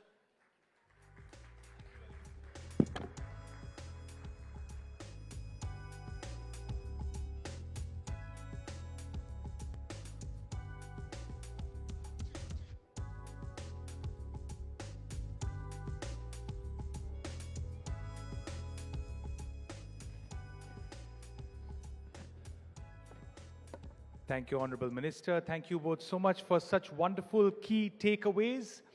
Now, with India set to add over 400 million urban residents by 2050, the challenge is to actually create iconic towers. Yes, but more importantly, it is also to shape cities that are equitable, sustainable, and aspirational. Our fireside chat asks a very pertinent question. What will the cities of the future look like? Will they be smarter, greener, more inclusive? And how do we balance luxury with livability and responsibility? I just hope the future includes parking that doesn't require spiritual guidance to navigate, because that's what's happening these days. To moderate this fireside chat, I'd like to invite on stage Managing Editor, CNN News 18, Anand Narasimhan. And joining him, Anand Narasimhan, thank you so much for being here. Round of applause, please. Joining Anand on stage, we have two incredibly talented and extremely distinguished guests. Please welcome Suzanne Khan, Interior Designer, Creative Director, and founder of the Charcoal Project. Thank you so much for being here. And joining her on stage, I'd like to invite Dikshu Kukreja, Managing Principal, CP Kukreja Architects. What a wonderful and brilliant panel. Can't wait to hear what all you all have to say, so over to you all. Thank you, Cyrus. Fabulous and humorous as always. Namaste, Jai Hind. How's everybody doing? Can I have some attention on this side, please, towards here? Namaste. How is everybody doing? Thank you. Now, today in this gathering, there are those जिनके घरों में हम, जिनके बनाए हुए घरों में हम रह चुके हैं या रह रहे हैं in the Delhi NCR. So, and it's always been pleasurable, but I'm talking to two people who are creating those homes, and we're talking about A-list developers, A-list at the Forbes platform. So first of all, congratulations to all of you, for what you've done, what you're contributing. But my focus on this evening are going to be two aspects. One is the Bharat story, and the other one is the sustainable Bharat story. So how sustainable can we be as we make our projects and Bharat perceived as an ultra-luxury, livable country, and projects that are developed by those who are here, these brilliant minds here. So we'll focus on that. But before that, a big round of applause to Jaquar, not just because they're our sponsors, but they are doing some phenomenal work in the field of sustainability. So I'm very proud that this is a brand that talks about the Bharat story. Imagine this brand from here that's gone to 55 different countries across the world, and it's doing us proud. It's a collar-up moment for all of us. I just hope that there are many more who think, agar ye kar sakte to hum kyun nahi? And we need a few thousand more like this to take that story forward.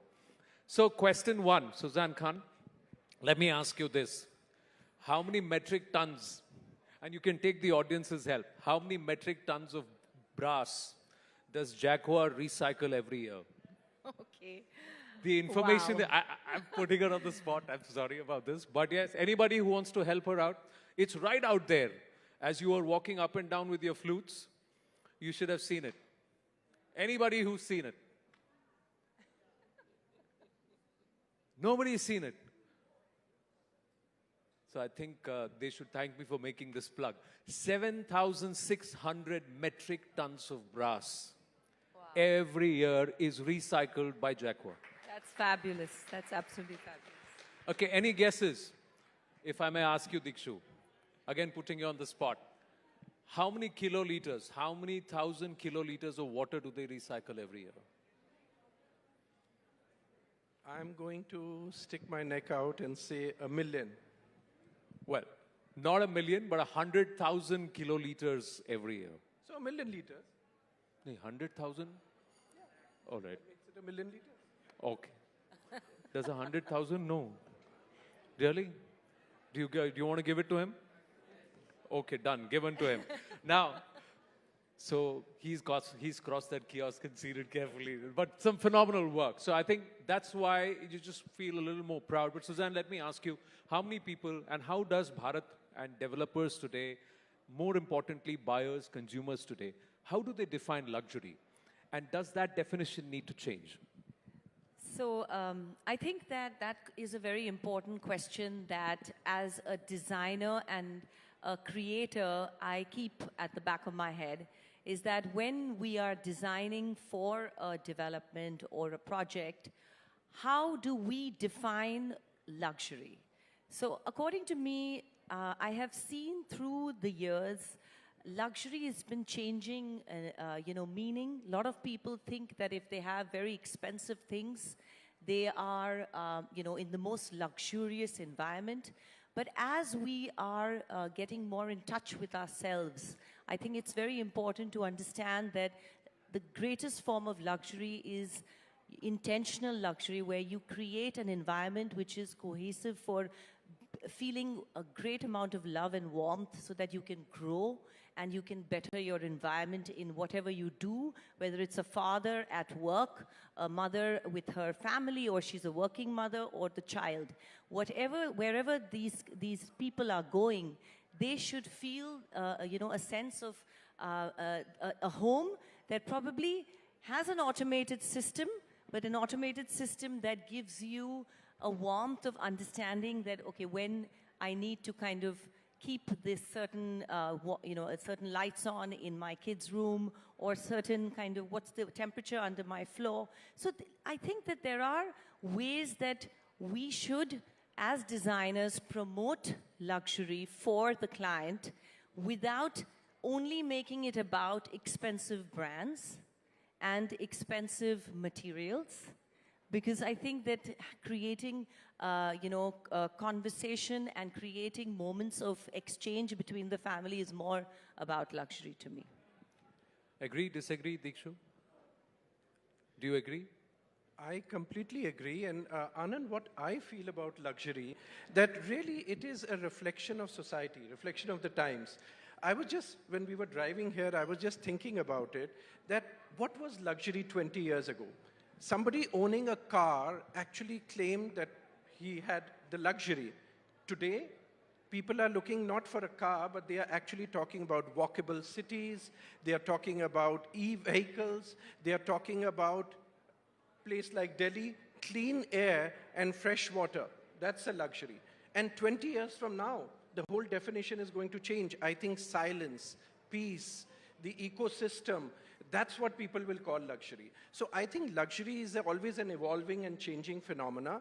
But in this developer community, I think it's very important for us to realize that importing things from around the world is not luxury. What is luxury today is sustainability, is livability. I call that luxury. Also, the adding of the country we live in, India, is so rich in architecture and art.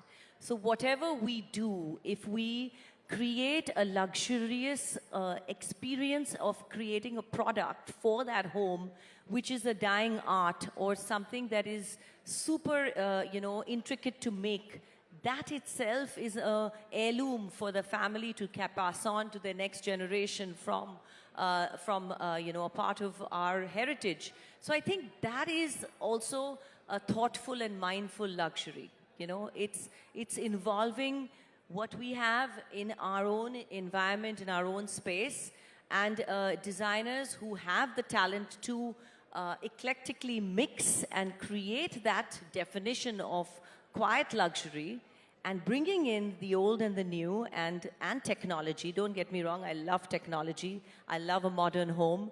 But having the mix of all of these items together is truly luxury for me. So you mean things like even craftsmanship? Absolutely. Handmade things. Yes. They are now becoming a luxury in homes, in buildings, how you can bring it art, motifs, all these aspects, I think. No, so art and architecture and culture, I think these are now evolving luxuries. They're evolving now? You think it's changing? They are. Yeah. I see a lot of developments are, going towards that, creating more mindful experiences for their families who are living in that property, and I value that because they are going towards that. But I definitely feel we can do more.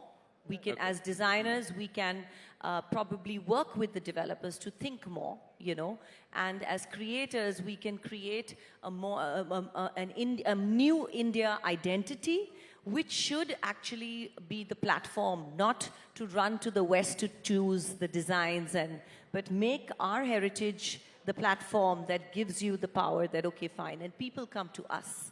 You know what I mean? So I think that designers have that, and architects have that, they have that responsibility towards our Indian heritage and culture. So let me ask you this. There are developers and A-listers here with more than 3 to 4 decades in the business. You yourself share more than 3 decades and in your profession in this. Till date, has anybody come to you and said, I want you to work on this project because this is net zero from day one? Has anybody said, that's my badge value? Every brand that I'm using, from the cement to the pipes, to the taps, to every other equipment, we have picked these brands because they are sustainable. My badge value, my story for this project is that it's net zero from day one and it's sustainable. Has anybody done that? So, Anand, I'll tell you this. It's a very good question, and I think the time has come.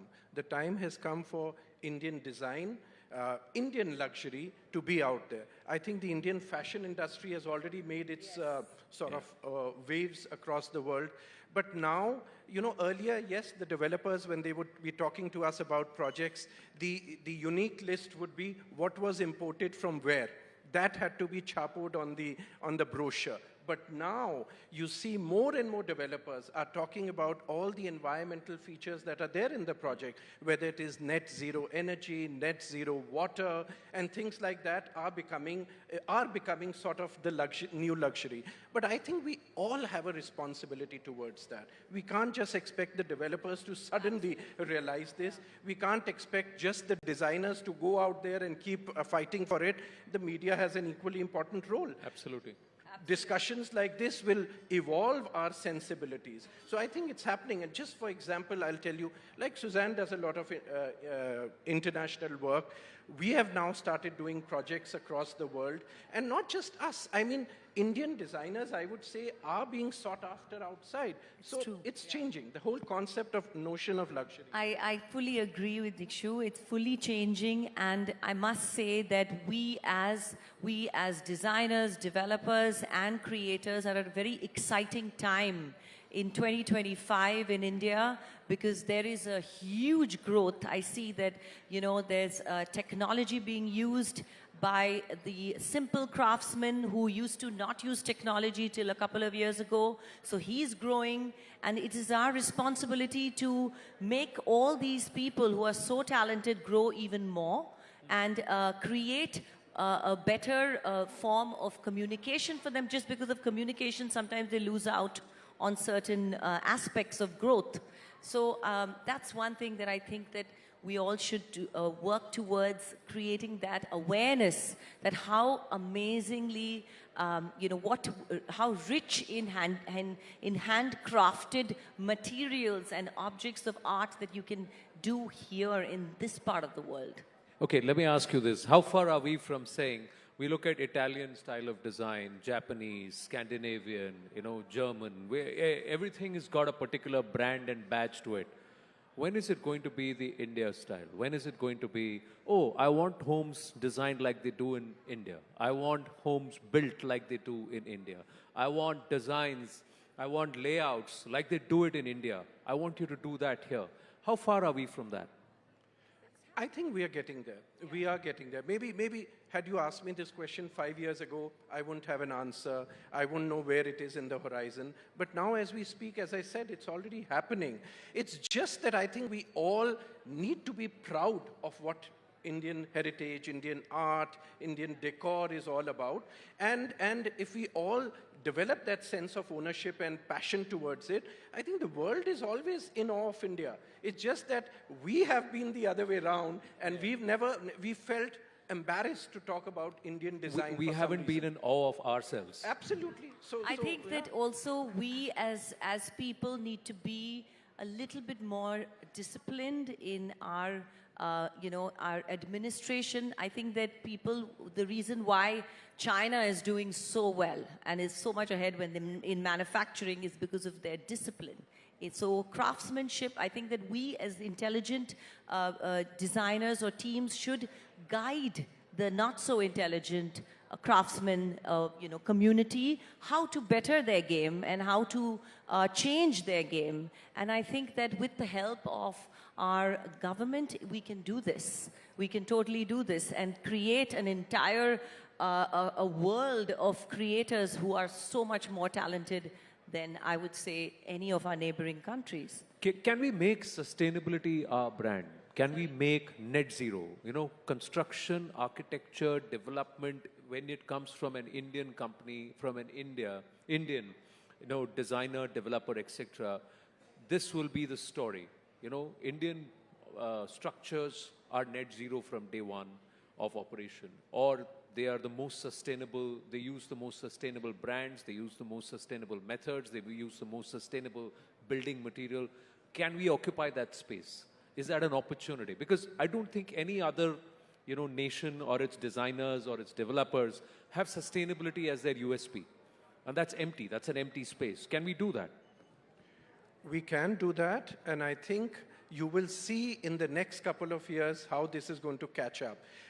Already, if you look at least if I speak from the design world, you pick up or you go on, these digital media design platforms, digital design platforms, and they are now beginning to feature more and more and more of Indian design. I'm very happy to share with all of you that while we are sitting here on the 20th of September, as we speak, a couple of hours from now, an Indian project is going to be awarded almost the equivalent of the Nobel Prize in Architecture, which I designed, the Yashobhumi in Dwarka. Oh, It's lovely. receiving that today. Phenomenal. Yeah, that's phenomenal. Thank you. See, Thank you very much. It's that's the exactly effort of what everyone. stopped us from building something like a Bharat Mandapam or a Yashobhumi, or what stops us from building monuments and structures like Akshardham Temple. Now look at the BAPS. I'm coming from the UAE. I'm coming straight to this event because I didn't want to miss it. From the UAE. And I got to know that the entire, have you all been to Dubai, Abu Dhabi? You're aware of the BAPS Mandir there, right? I'm doing the plug because they built that Mandir and that beautiful place in 2.5 years. You know, a 40-story building in central Dubai is built in 3 years. Why can't we do that here? Discipline. I think it's discipline and just a lot of great administration. I think that these are the two key elements why we are not doing that. And with that, I feel it's changing though, I must say, that we are going towards that. I see the younger talent or, the younger organizations of what they create, and they are more aware of how to keep timelines and how to be adhering to codes and all of that. So I think that there is a change happening. But we definitely as a community should promote this change and, support them instead of running in other directions. Yeah, that's true because the workers, the designers, the architects, almost all of them are from this region. They are from India, Pakistan, Bangladesh, and majority are from here. So if they can do that work there, why can't they do it here? BAPS Mandir was all volunteer service. I'm just saying, and the craftsmanship happened in Rajasthan. So it all went from here. So why can't we do it here is one question. The other part is, are you as architects and developers now going to say which brand, let's say Jaquar, how does Jaquar compare with others in terms of controlling the force of water? Amount of water I need to use to wash my hands. Is it sustainable? Building projects, do they have rainwater harvesting? Is it already happening? Recycling of water, is this possible? Can we get to that? There's got to be a push and pull as clients, as buyers, as home buyers. We need to ask these questions too. And there are many who are doing it. But I'm just saying, is that possible? We'll come to the final round of conversation with that. So I think the developer world also is really evolving in that sense. More and more developers. I see two friends sitting right here, Gitambar Anand, Sahil Vachani.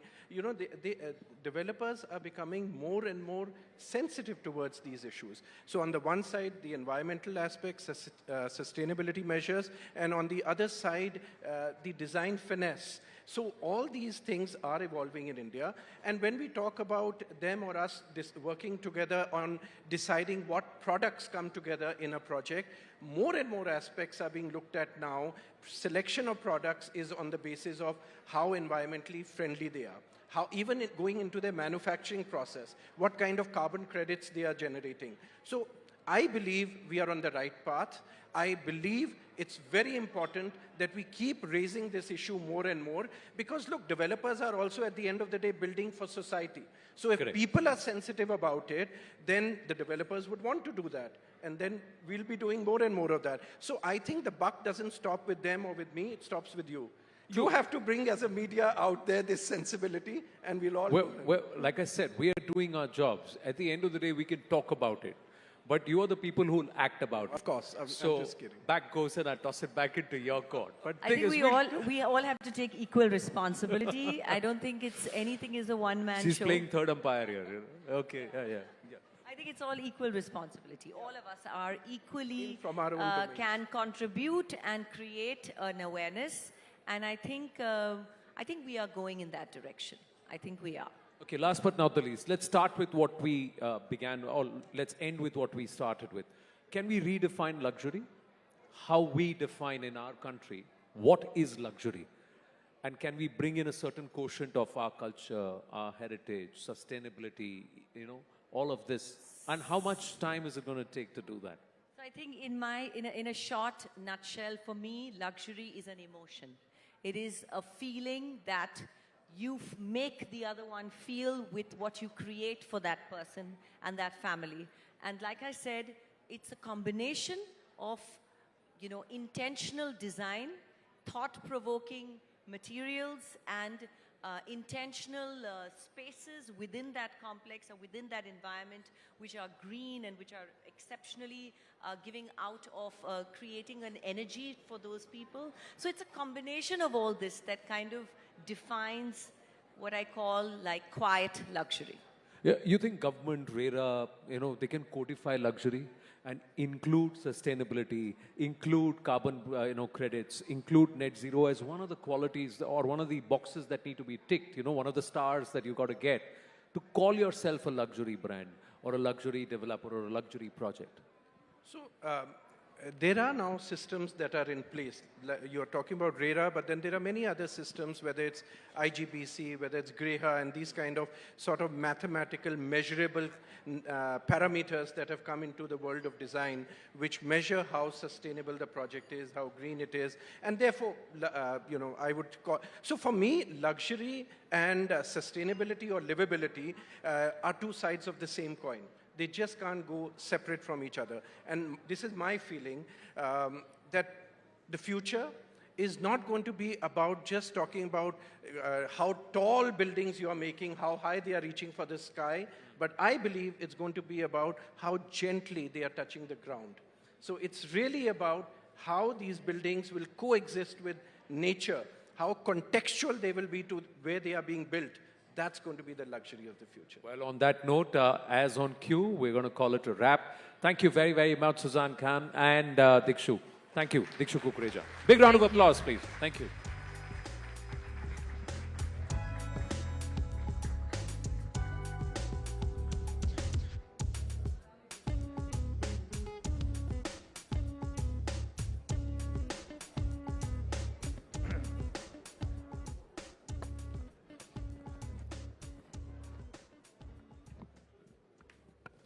Thank you all so much for that incredible and illuminating conversation. Honestly, real estate leaders are truly like magicians. You take barren land and in 5 years, it becomes a flat. And then in another 10 years, it becomes a landmark. I would like to take this opportunity to now invite back on stage Shri Ashish Sood, Honorable Minister of Home Power, Urban Development, Education and Training, Government of Delhi. I request you to please be on stage, sir. I'd also like to request Mr. Rajesh Mehra, Director and Promoter of Jaquar Group, Mr. Suveen Sinha, Managing Editor of Forbes India, and Ghulam Zia, Senior Executive Director, Knight Frank, along with Amish Devgan of Network 18. Request you all to please join us on stage as we begin the felicitation process. Thank you all so much for being here. Thank you all very much. Ladies and gentlemen, together they will preside over the most awaited moment of the evening, the felicitation of the prestigious Developers A-List. Now, these authors of the skylines are not just raising buildings, but they're raising benchmarks. So, without further ado, let's kickstart the felicitation. But before we start, a quick reminder that you too can join the conversation with the hashtag Developers A-List. With that, our first person to invite on stage will be from Panchsheel Realty, one of India's finest luxury real estate developers and operators. They've successfully delivered over 35 million square feet of prime real estate with more than 43 million square feet under development across multiple asset classes. With that, I'd like to invite on stage Mr. Atul Chordia, founder and chairman of Panchsheel Realty, to receive his wonderful recognition. Round of applause, please.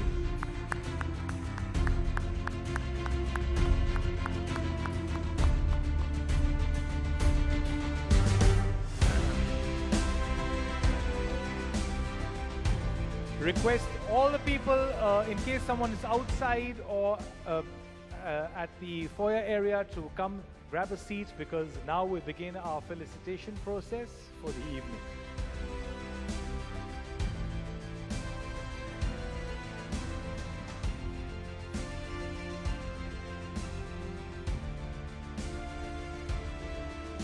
Round of applause, ladies and gentlemen.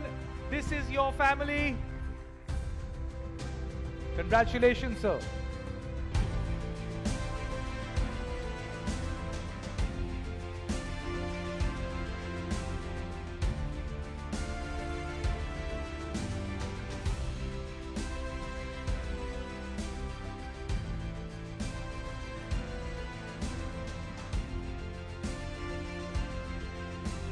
Next is the Prestige Group, one of South India's largest and most diversified developers with projects in housing, retail, hospitality, and malls. And to receive this honor, I would like to invite on stage Ms. Uzma Irfan, Director, Prestige Group.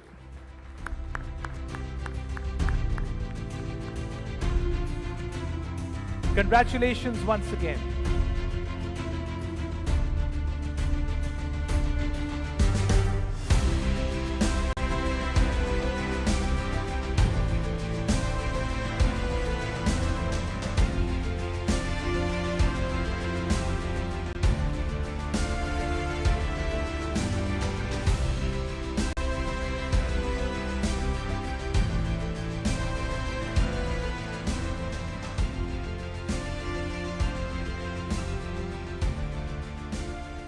Now we have Century Real Estate, one of Bengaluru's leading real estate companies with 5 decades of industry leadership. Its portfolio spans residential, commercial, and plotted developments. With that, I'd like to invite the company's Executive Director, Ashwin Pai, to receive this wonderful honor on stage. Round of applause, please.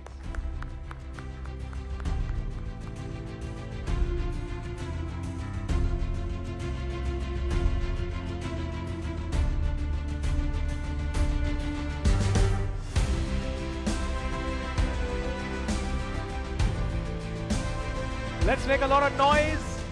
Whistles are allowed.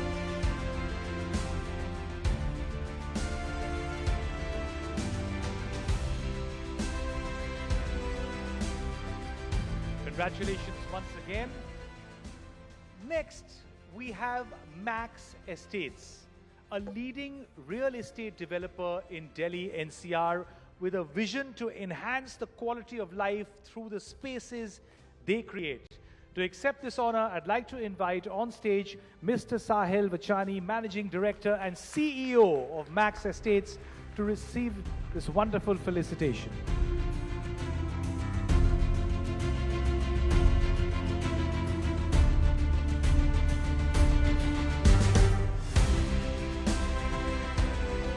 Congratulations once again.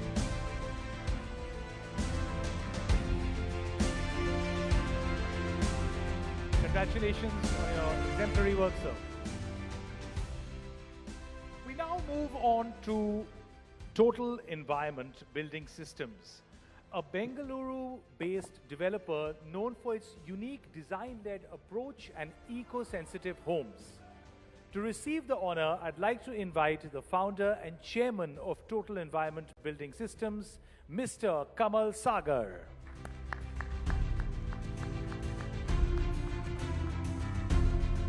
Congratulations, sir.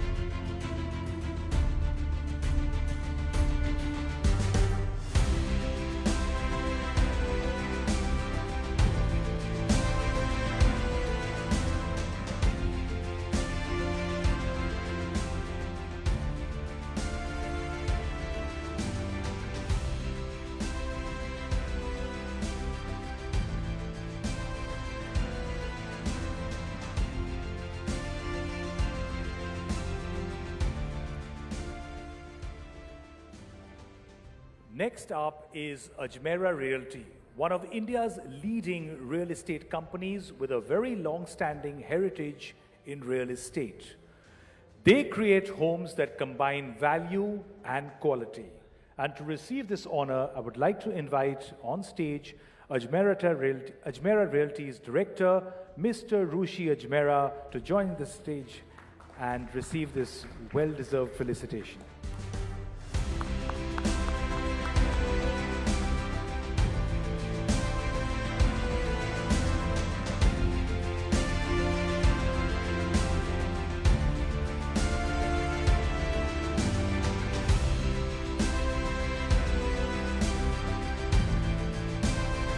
Congratulations once again, sir. Next up is Stark Limited, which stands out as a leading luxury real estate developer in New Delhi with an aspiration to embody India's essence with a strategy centered around modern designs and premium locations. To mark this recognition, I'd like to invite on stage CEO and MD of Stark Limited, Mr. Amar Sareen. Congratulations, sir.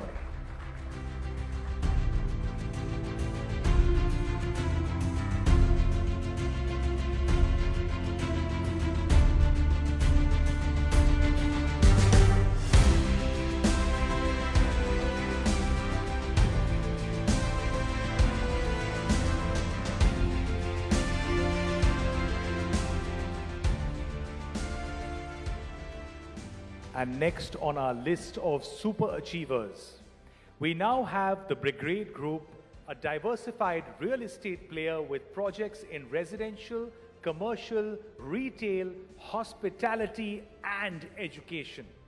They are known for building skyscrapers and townships. We'd like to invite on stage Vineet Verma, MD, WTC, and Director, Brigade Hospitality, to stage to accept this honor. Thank you so much for being here, sir. Congratulations.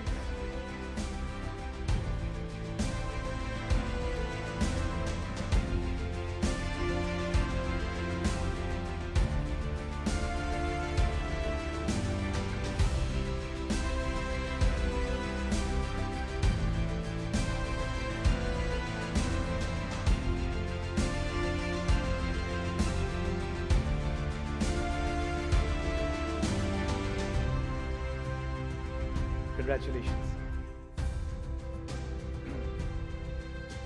And now, ladies and gentlemen, put your hands together for Godrej Properties. That's right. Known to blend the Godrej legacy of trust with innovation in both residential and commercial projects across the country. And to receive this honor, please welcome Ankur Agarwal of Godrej Properties.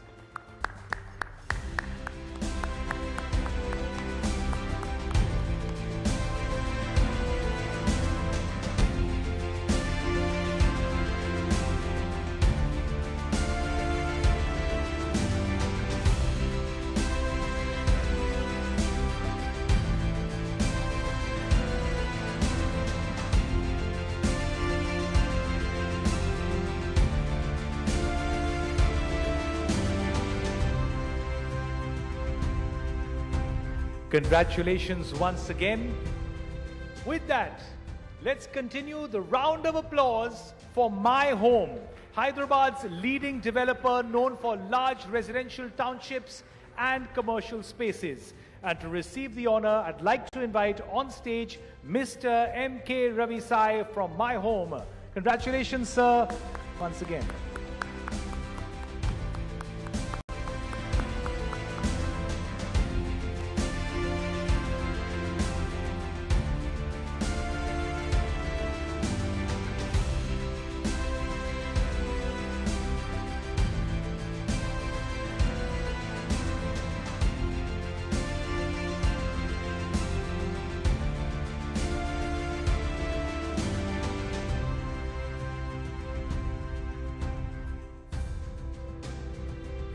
Next is the PS Group, a leading real estate company in Kolkata known for sustainable and community-focused developments. Their projects emphasize green living and social spaces. Here to receive this incredible honor, we'd like to welcome on stage their director, Mr. Arun Sancheti. Congratulations, sir.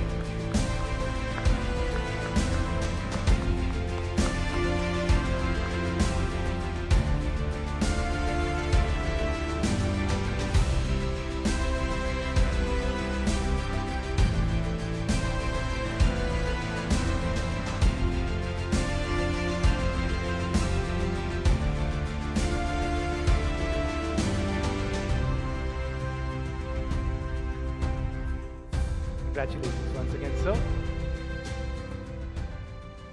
And Next on this long list of super talented, incredible super achievers is Lodha Group, one of India's largest real estate developers with projects across housing, luxury and urban infrastructure. They craft both residential and commercial real estate developments. With that, I'd like to call on stage Chief Sales Officer of Lodha Group, Mr. Prashant Bindal, to receive this incredible honor. Congratulations, sir.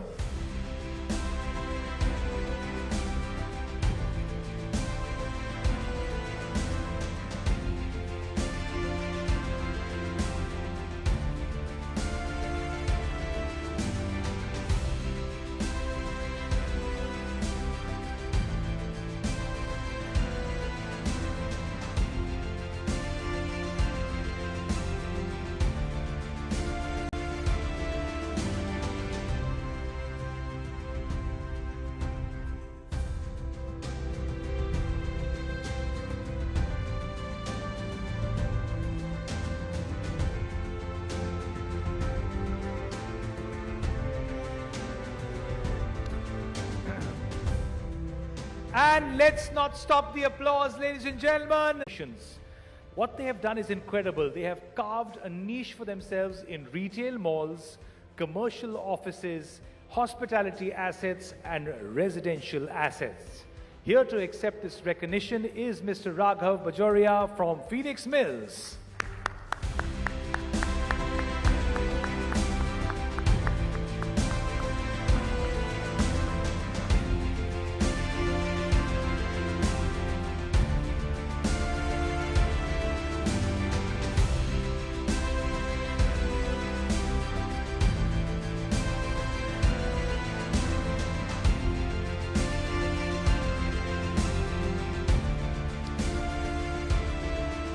And up next is the Runwal Group, a leading player in the real estate market, known for delivering high-quality residential, commercial, and retail projects.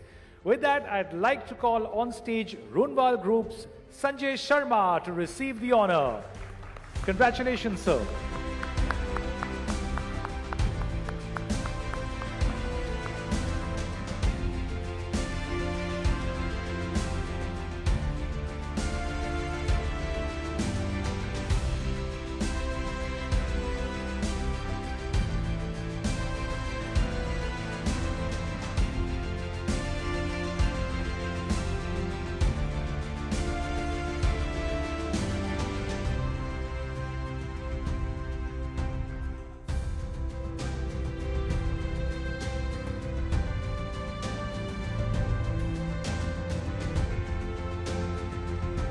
Congratulations on this wonderful win once again, sir. And with that, we move on to the Embassy Group, which has been shaping India's urban landscape with a strong focus on creating high-quality residential, commercial, and SEZ projects across our incredible country.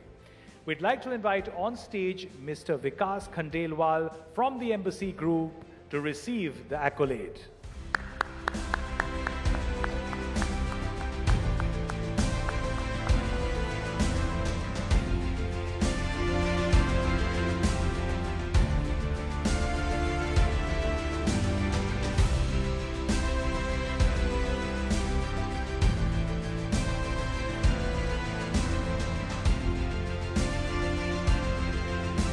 Congratulations once again.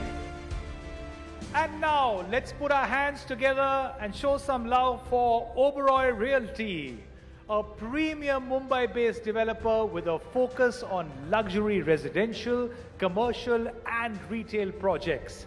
And here to accept this honor is Mr. Samir Chadha from Oberoi Realty. Congratulations, sir. Don't stop the applause. Thank you.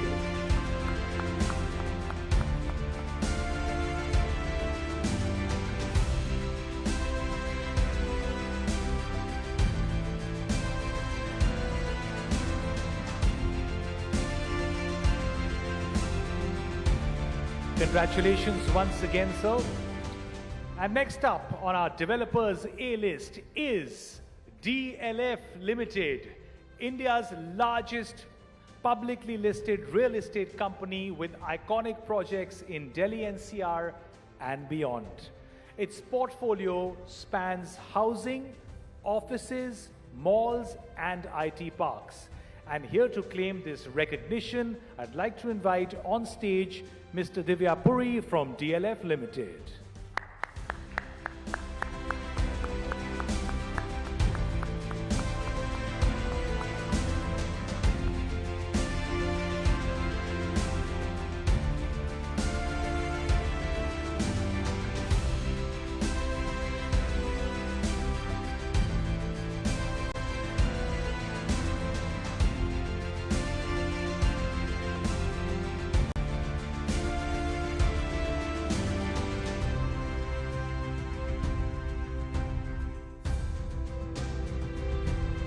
Congratulations once again as we move on now to Central Park, a luxury developer in Gurugram known for experiential residential communities.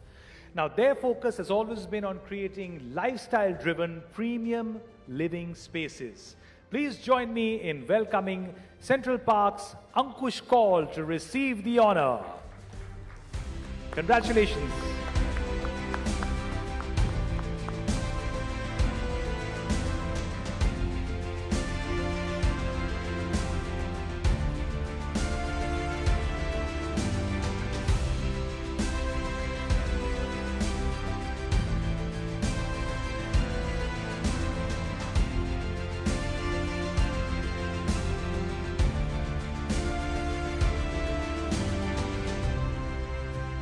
Congratulations, sir, on this well-deserved award.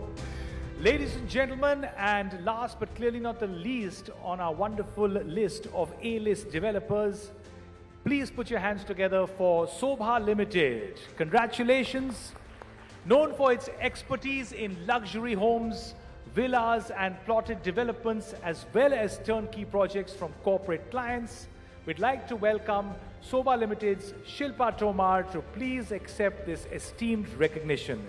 Congratulations, ma'am. You're far noisier than this. Come on, guys, let's have a huge round of applause. Thank you.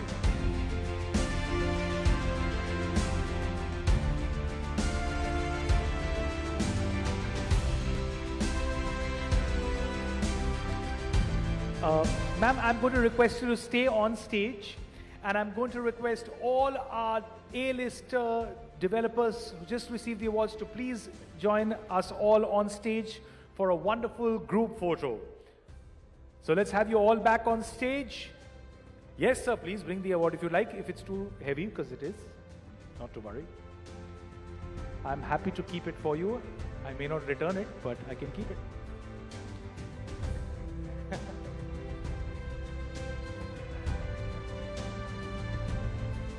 What a wonderful photograph this will be. Congratulations to our wonderful A-listers once again.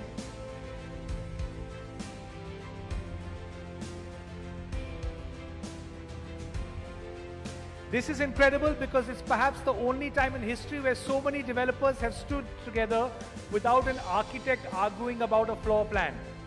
It's incredible. It's never happened before. I'm going to request you all to get a little closer towards the edges so we can fit you all in this photograph. People will look at all these wonderful developers and then they'll look at me and wonder what I'm doing in this photo.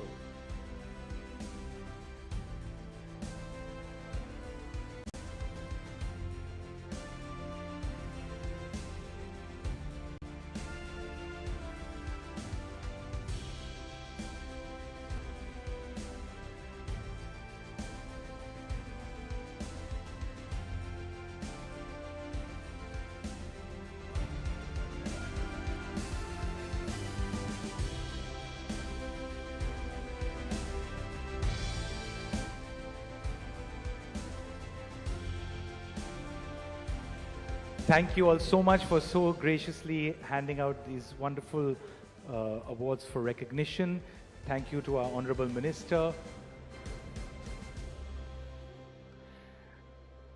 We truly have tonight honored those who are shaping India's tomorrow. With that now, ladies and gentlemen, here's the question. If our cities are to thrive, they must grow upwards and inwards towards responsibility. So what's happening is that sustainability is no longer an afterthought. It is the new status symbol. So let's ask this question. Is green truly becoming the next and new gold? Well, our next panel pretty much explores that very theme. Green meets smart, the new language of sustainable luxury. Moderated once again by the incredibly talented Shweta Punj. I'm going to request you back on stage. Shweta, thank you for being here. Give her a round of applause. Ladies and gentlemen, joining her, Mr. Rajiv Misra, Principal, JJ College of Architecture, is going to be here. Request you on stage, sir. Kamal Sagar, co-founder, Total Environment Building Systems. Mr. Yatin Pandya, Principal Architect, Footprints Earth, and of course, Parvez Amin, President, Jaquar. Let's have all these incredible panelists on stage.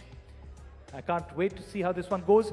Just a small request, ladies and gentlemen, for us on stage. We have an amazing setup of people here. So I'm going to request the people at the back, if you could just maintain a little bit of silence, that would be much appreciated. Thank you so much, and over to you. Thank you for that, Cyrus, and a big congratulations to all our winners. It's been a truly memorable evening because, you know, we've just felicitated people, developers who are redefining luxury in India, the Forbes Developers A-list. And these are the people who are setting new benchmarks.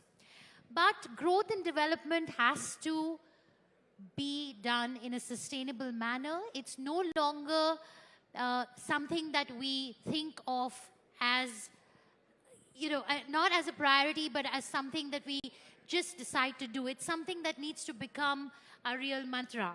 So green meets smart. That's the session. And we have with us key thought leaders in the green architecture space. Can I begin with you, Mr. Mishra? Sure. You know, let's start from the very beginning. When we started, when this whole real estate boom started in India, from then to now, you know, where do we see the focus and emphasis on sustainability? How have we seen it evolve and grow? See, the sustainability issue started in India with the Environment Protection Act of 1986, where it is now required that every development that takes place in any city in India, there is an environment committee before which they have to present their works, any developer of any kind. And there are certain parameters of environment sustainability that forces them to follow.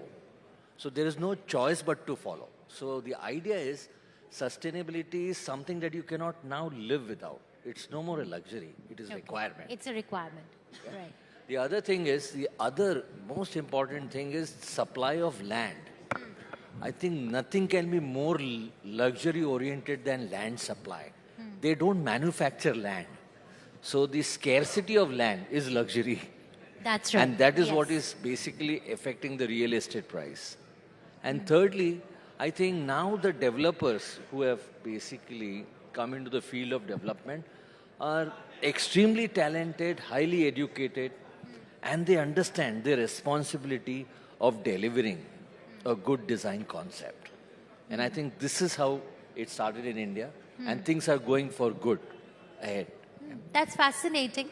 Mr. Kamal Sagar, you know, when we travel to cities, right, somewhere I find that all our cities are looking very similar to each other when it comes to design and architecture.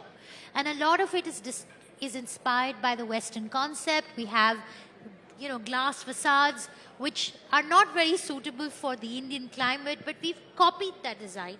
Do we see a change in that, or is that the best design that we can really think of? Well,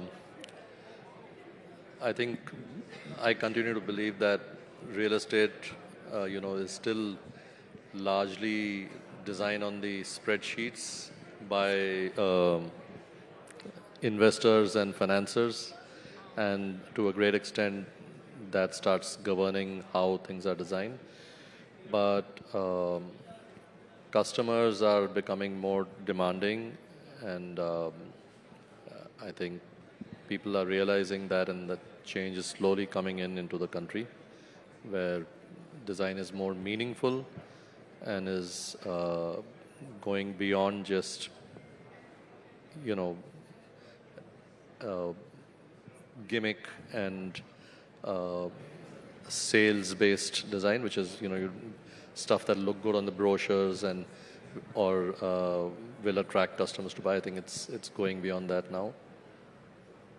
Okay. Mr. Pandya, I wanted to get a sense from you on, luxury is considered about exclusivity. We talk about if this is luxurious, it's an exclusive experience. So is sustainability still in that category? Is luxury still about exclusivity, and is sustainability, does it come in that exclusivity category? No, I think to put it in perspective, I like to say that, post-pandemic, we need to refer to history in a different time frame. Rather than BC and AD, we need to say before Corona and after Corona, BC and AC. The reason being that it very well convinced and taught us about those fundamental values of equality to begin with, plurality, sustainability, as well as all the ETs that we talk about. So what I'm trying to say is that we need to change our notion of what is luxury as well as what is sustainability. It's a more holistic concept. Luxury is not being big, often small may be beautiful. Luxury may be being with nature and being with people, because these are the two fundamentals of any existence that we learned post-pandemic, that any sustainable development or any kind of sustained existence is about human-to-human equilibrium or sustainability or, symbiosis, or human to nature.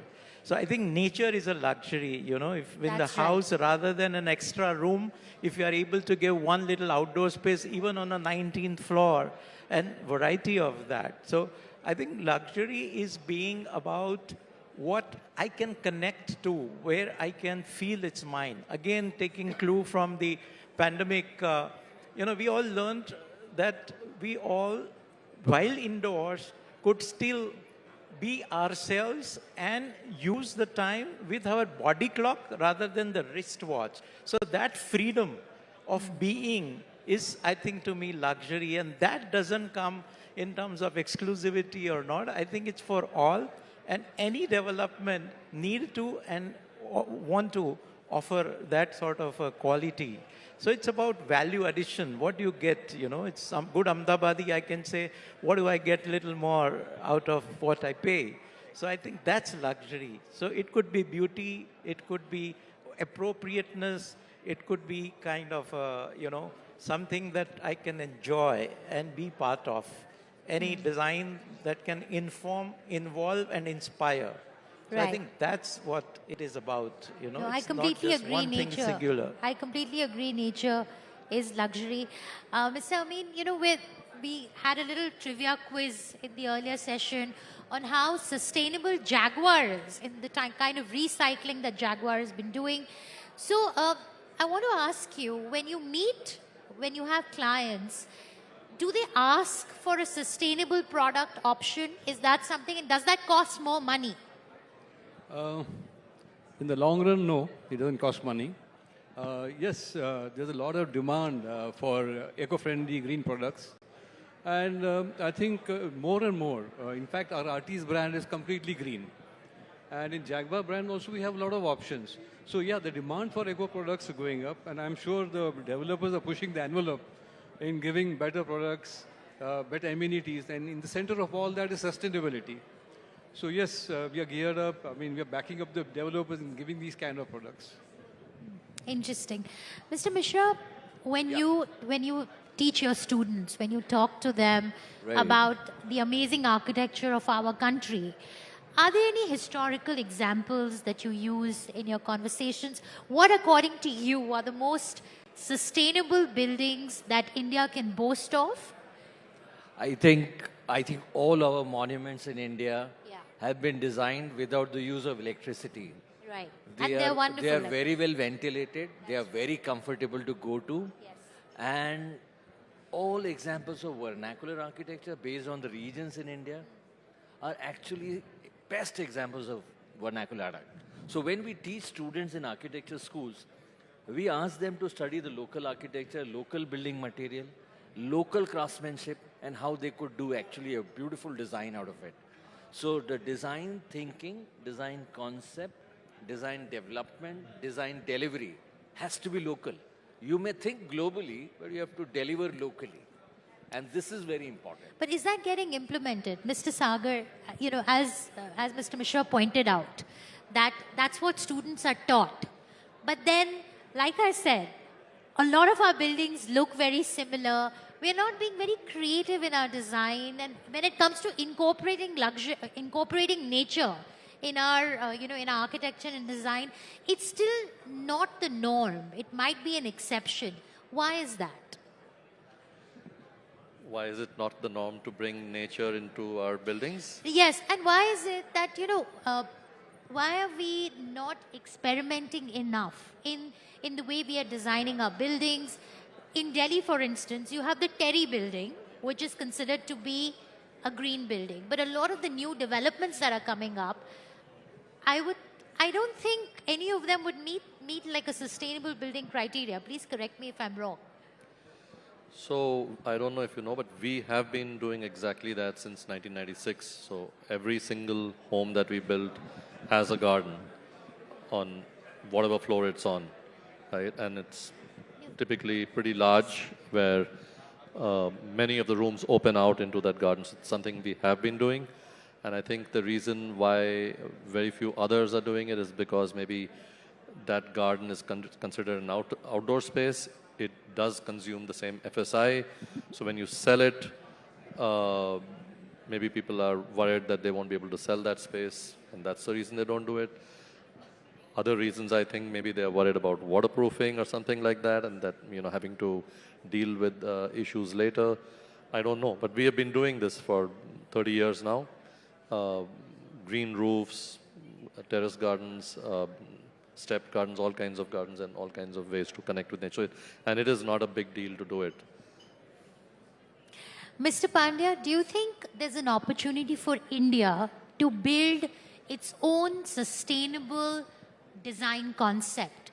Somewhere we can, where we can become an example for the world to follow? No, absolutely. And I think not being sort of self-boasting, but India had always had these values fundamentally ingrained, I would say, right in its way of life. Sustainability begins from way of life. There was a study done in Japan that if these senior executives were relieved of their tight tuxedo kind of a dressing, they'll feel the same level of comfort with fewer degree warmer AC temperatures. So it was the wrong dressing having to jack up the energy and the AC.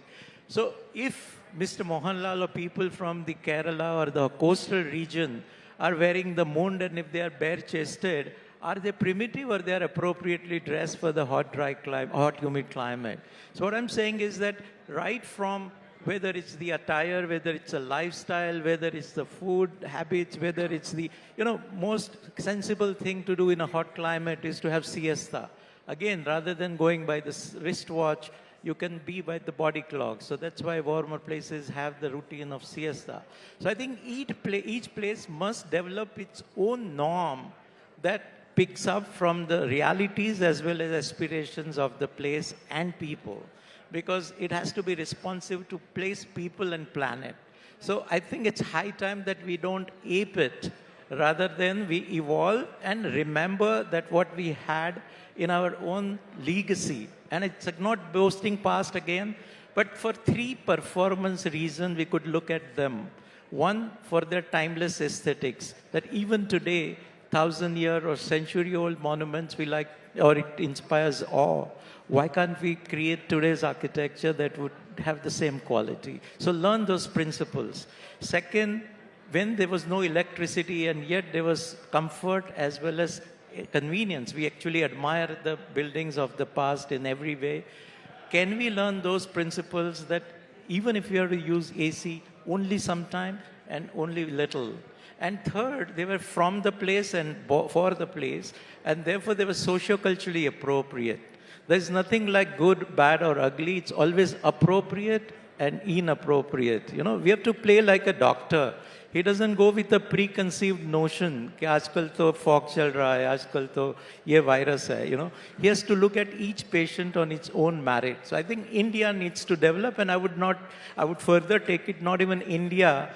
I think each region has to have its own norm of development, which is appropriate in a larger context, place, people, and planet. That sounds so wonderful. It really sounds wonderful, and I do hope that we get to see that in our lifetimes. Mr. Amin, do you feel that there has been a change in what people are asking for? Do you get a lot of requests for sustainable items? And do you see a change in buying behavior? Are people leaning towards getting more sustainable products into their homes? Yeah, see, post-COVID, we have seen a remarkable shift in the way India is consuming overall. From I think, a savings economy, we have moved to a consumption economy. And parallelly, the aspirations of the customers have changed dramatically. But in center of all this, green products, eco products has become the new norm, especially the millennials, the Gen Z. They're very conscious about these kind of things. We have made a lot of inroads on those areas. Like we have water reduction faucets, right from 30% to 80% water saving. We have aspirational products like wellness, which comes with recycling facilities. 15 to 20 times you can recycle the water. So that saves a lot of water. We have heat pumps, which reduces energy by 75%, bringing down CO2 emissions and parallelly giving you all-weather experience. So these are the efforts in that direction, yeah. I wanted to get a perspective from all of you on this. That is it that if I were to go for a sustainable home option, would it cost me more in today's times? Is the cost of construction higher? Is the maintenance higher? Is there a premium to it that I'll have to pay for as a consumer? No, yeah, I think reinventing the past traditional technology will help you invent better future. And therefore, how you use technology, how you adapt technology so that you get best of both will reduce the cost. And this is something that people should ask for, they should aspire for. They should remember that by doing this, by participating in this, they are saving their own environment. The quality of life will improve, urbanism will improve. But are the developers offering us with this option? Are there options there? Now, most of the component of the land cost goes to the high pricing of the apartments. I think if developers, I think Sir said, they are very demanding, the consumers are demanding. If developers who are already sensitized are requested by the consumers that we want this, nothing less than this, then developers have no option but to supply. And they should be willing to pay them, and they will be very happy to do it. I think this understanding, if comes and is implemented as a reform, as a policy reform, I think it should be doable. And the cost doesn't matter, because what are you doing? What are you paying for? For yourself. So it doesn't matter. Interesting. Mr. Sagar, in terms of consumer awareness, to spread awareness that consumers should go out and ask for a sustainable home, are we doing enough? Who doing enough? We as developers, or Are developers doing enough? Are, as a society, culturally, are we doing enough to create that awareness? So I think no. The simple answer to that is no. I don't think we're doing enough. I don't think there's enough commitment from anyone in the system, not the government, not the people, not the developers, There's very low level of commitment as of now. I think there are very basic issues. People are still stretching their budgets to buy a home. And of course, it's different in cities like Bombay and Delhi, where the cost of land is so high that whatever difference you make on those things doesn't impact the pricing. But in places like Bangalore, it does. And so even to your question about, are customers really asking for those things? They are not. The answer is no, they are not. They are absolutely not. It may be 1%, maybe 0.5%, but 99% of them are not even talking about it. And that's the stark reality as of today. But government can give incentives. But you know, the government is giving incentives. Incentives in two ways. One is, like in Maharashtra, there is a subsidy on the charges for premium FSI if your building is green certified, and that's quite a significant amount. So people are trying to do that to get that benefit. There are banks that are offering interest rates at, loans at lower interest rates if your building is green certified. So those are ways to kind of encourage that to happen. Okay, all right. Mr. Pandya, very quickly, a closing comment from you. In terms of awareness, we are very behind. As has been pointed out, that a lot of stakeholders are not really acting very aggressively on building a sustainable green ecosystem when it comes to our real estate. What's the one thing that you think can be done in the short term to enable this ecosystem? I think get out of the hype. Right now, that's what is causing the problem. I think we think 20 feet by 25 feet, 500 square feet is the minimum size of the luxurious bedroom. I don't know, we play cricket inside or what do we do with that? So I think we have to first understand, in Europe, in one of the places, most expensive, prestigious hotel had 3.5 feet kind of a bathing area, and total put together, it was 7 feet by 3 feet. So what I'm trying to say is that, first of all, we need to be right about our standards. And for that, the mindset, right from on one hand, again, I'm not passing the buck. I think we as architects have to be taking the first blame and have to set the right norm and standard to even educate the client or to dialogue. I'm not saying we are too big to educate, but to dialogue and say that how this is still appropriate. Second, the media not to go by the hype. And third, because developers only end up responding to the demands. So if the demands kind of become little more, aware and responsible, then the response will be even appropriate. And then to build with these strategies and policies, I think policy has to be very coordinated to say, reduce, refuse, and first refuse, then reduce, and likewise. So I think this is a bit of a chicken and egg situation. Buyers have to demand, then the developers will deliver. But how will the buyers know what they're demanding if they don't see something, right? So it's a bit of a chicken and egg situation. I think we've run out of time. With that, it's a wrap. But would you like to say something? No, I was just going to say that it's not necessarily, see, right now, if the demands are more than supply, then they go by anything. But that's where things are changing, and that's why, again, I'm bringing Corona in it, that now more and more people are with even false notion of it, but that's a buzzword that has come about, and people are asking for it. Is there this component in what you're trying to give? So it's just now the onus is for builders to take a little extra step, not think into four walls, but to understand that what they are creating creates society. A house creates the street, and street creates the city, and then the planet. So I think they have to take a little extra leap and not just respond, but take a torch, because they are ones who are making a larger difference, multiplying with a little. So not work from the mind, but work from the heart. Right. And last sentence I'll say, give value to what? Not the Gandhian currency. We give a lot of value to Gandhian currency. Make Gandhian value the currency.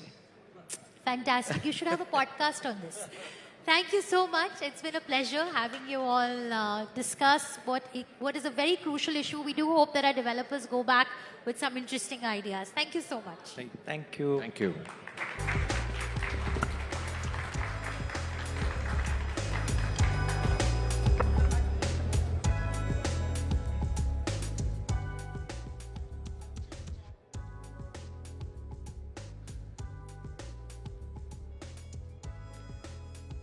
Thank you so much. Thank you to our wonderful panelists for showing us that sustainability and luxury are not contradictions, they are companions. I truly have to say that real estate industry has given India not just homes and offices, but also an entirely new vocabulary. FSI, RERA, and my favorite, possession soon, which I used at the counter at the hotel today for my room, and they didn't take it well. Well, to our wonderful August audience and everyone watching, you too can join the conversation with the hashtag Developers A-List. And on behalf of Forbes India, Jaquar Group, and Knight Frank, thank you all so much for gracing this wonderful occasion. We invite you to continue the conversations over dinner at the Rani Bagh. But before we part, let's raise a toast to India's horizons, ever rising, ever inspiring. With that, we draw the curtain on this unforgettable evening. Thank you so much for being such a wonderful and gracious audience. And feel free to participate in Gift Cyrus a Flat. It's a wonderful opportunity to give back randomly to me. I'll be standing in the corner with my adoption papers if anyone wants a pre-owned child. Thank you all so much. Have a great evening. Good night. Good night. Thank you.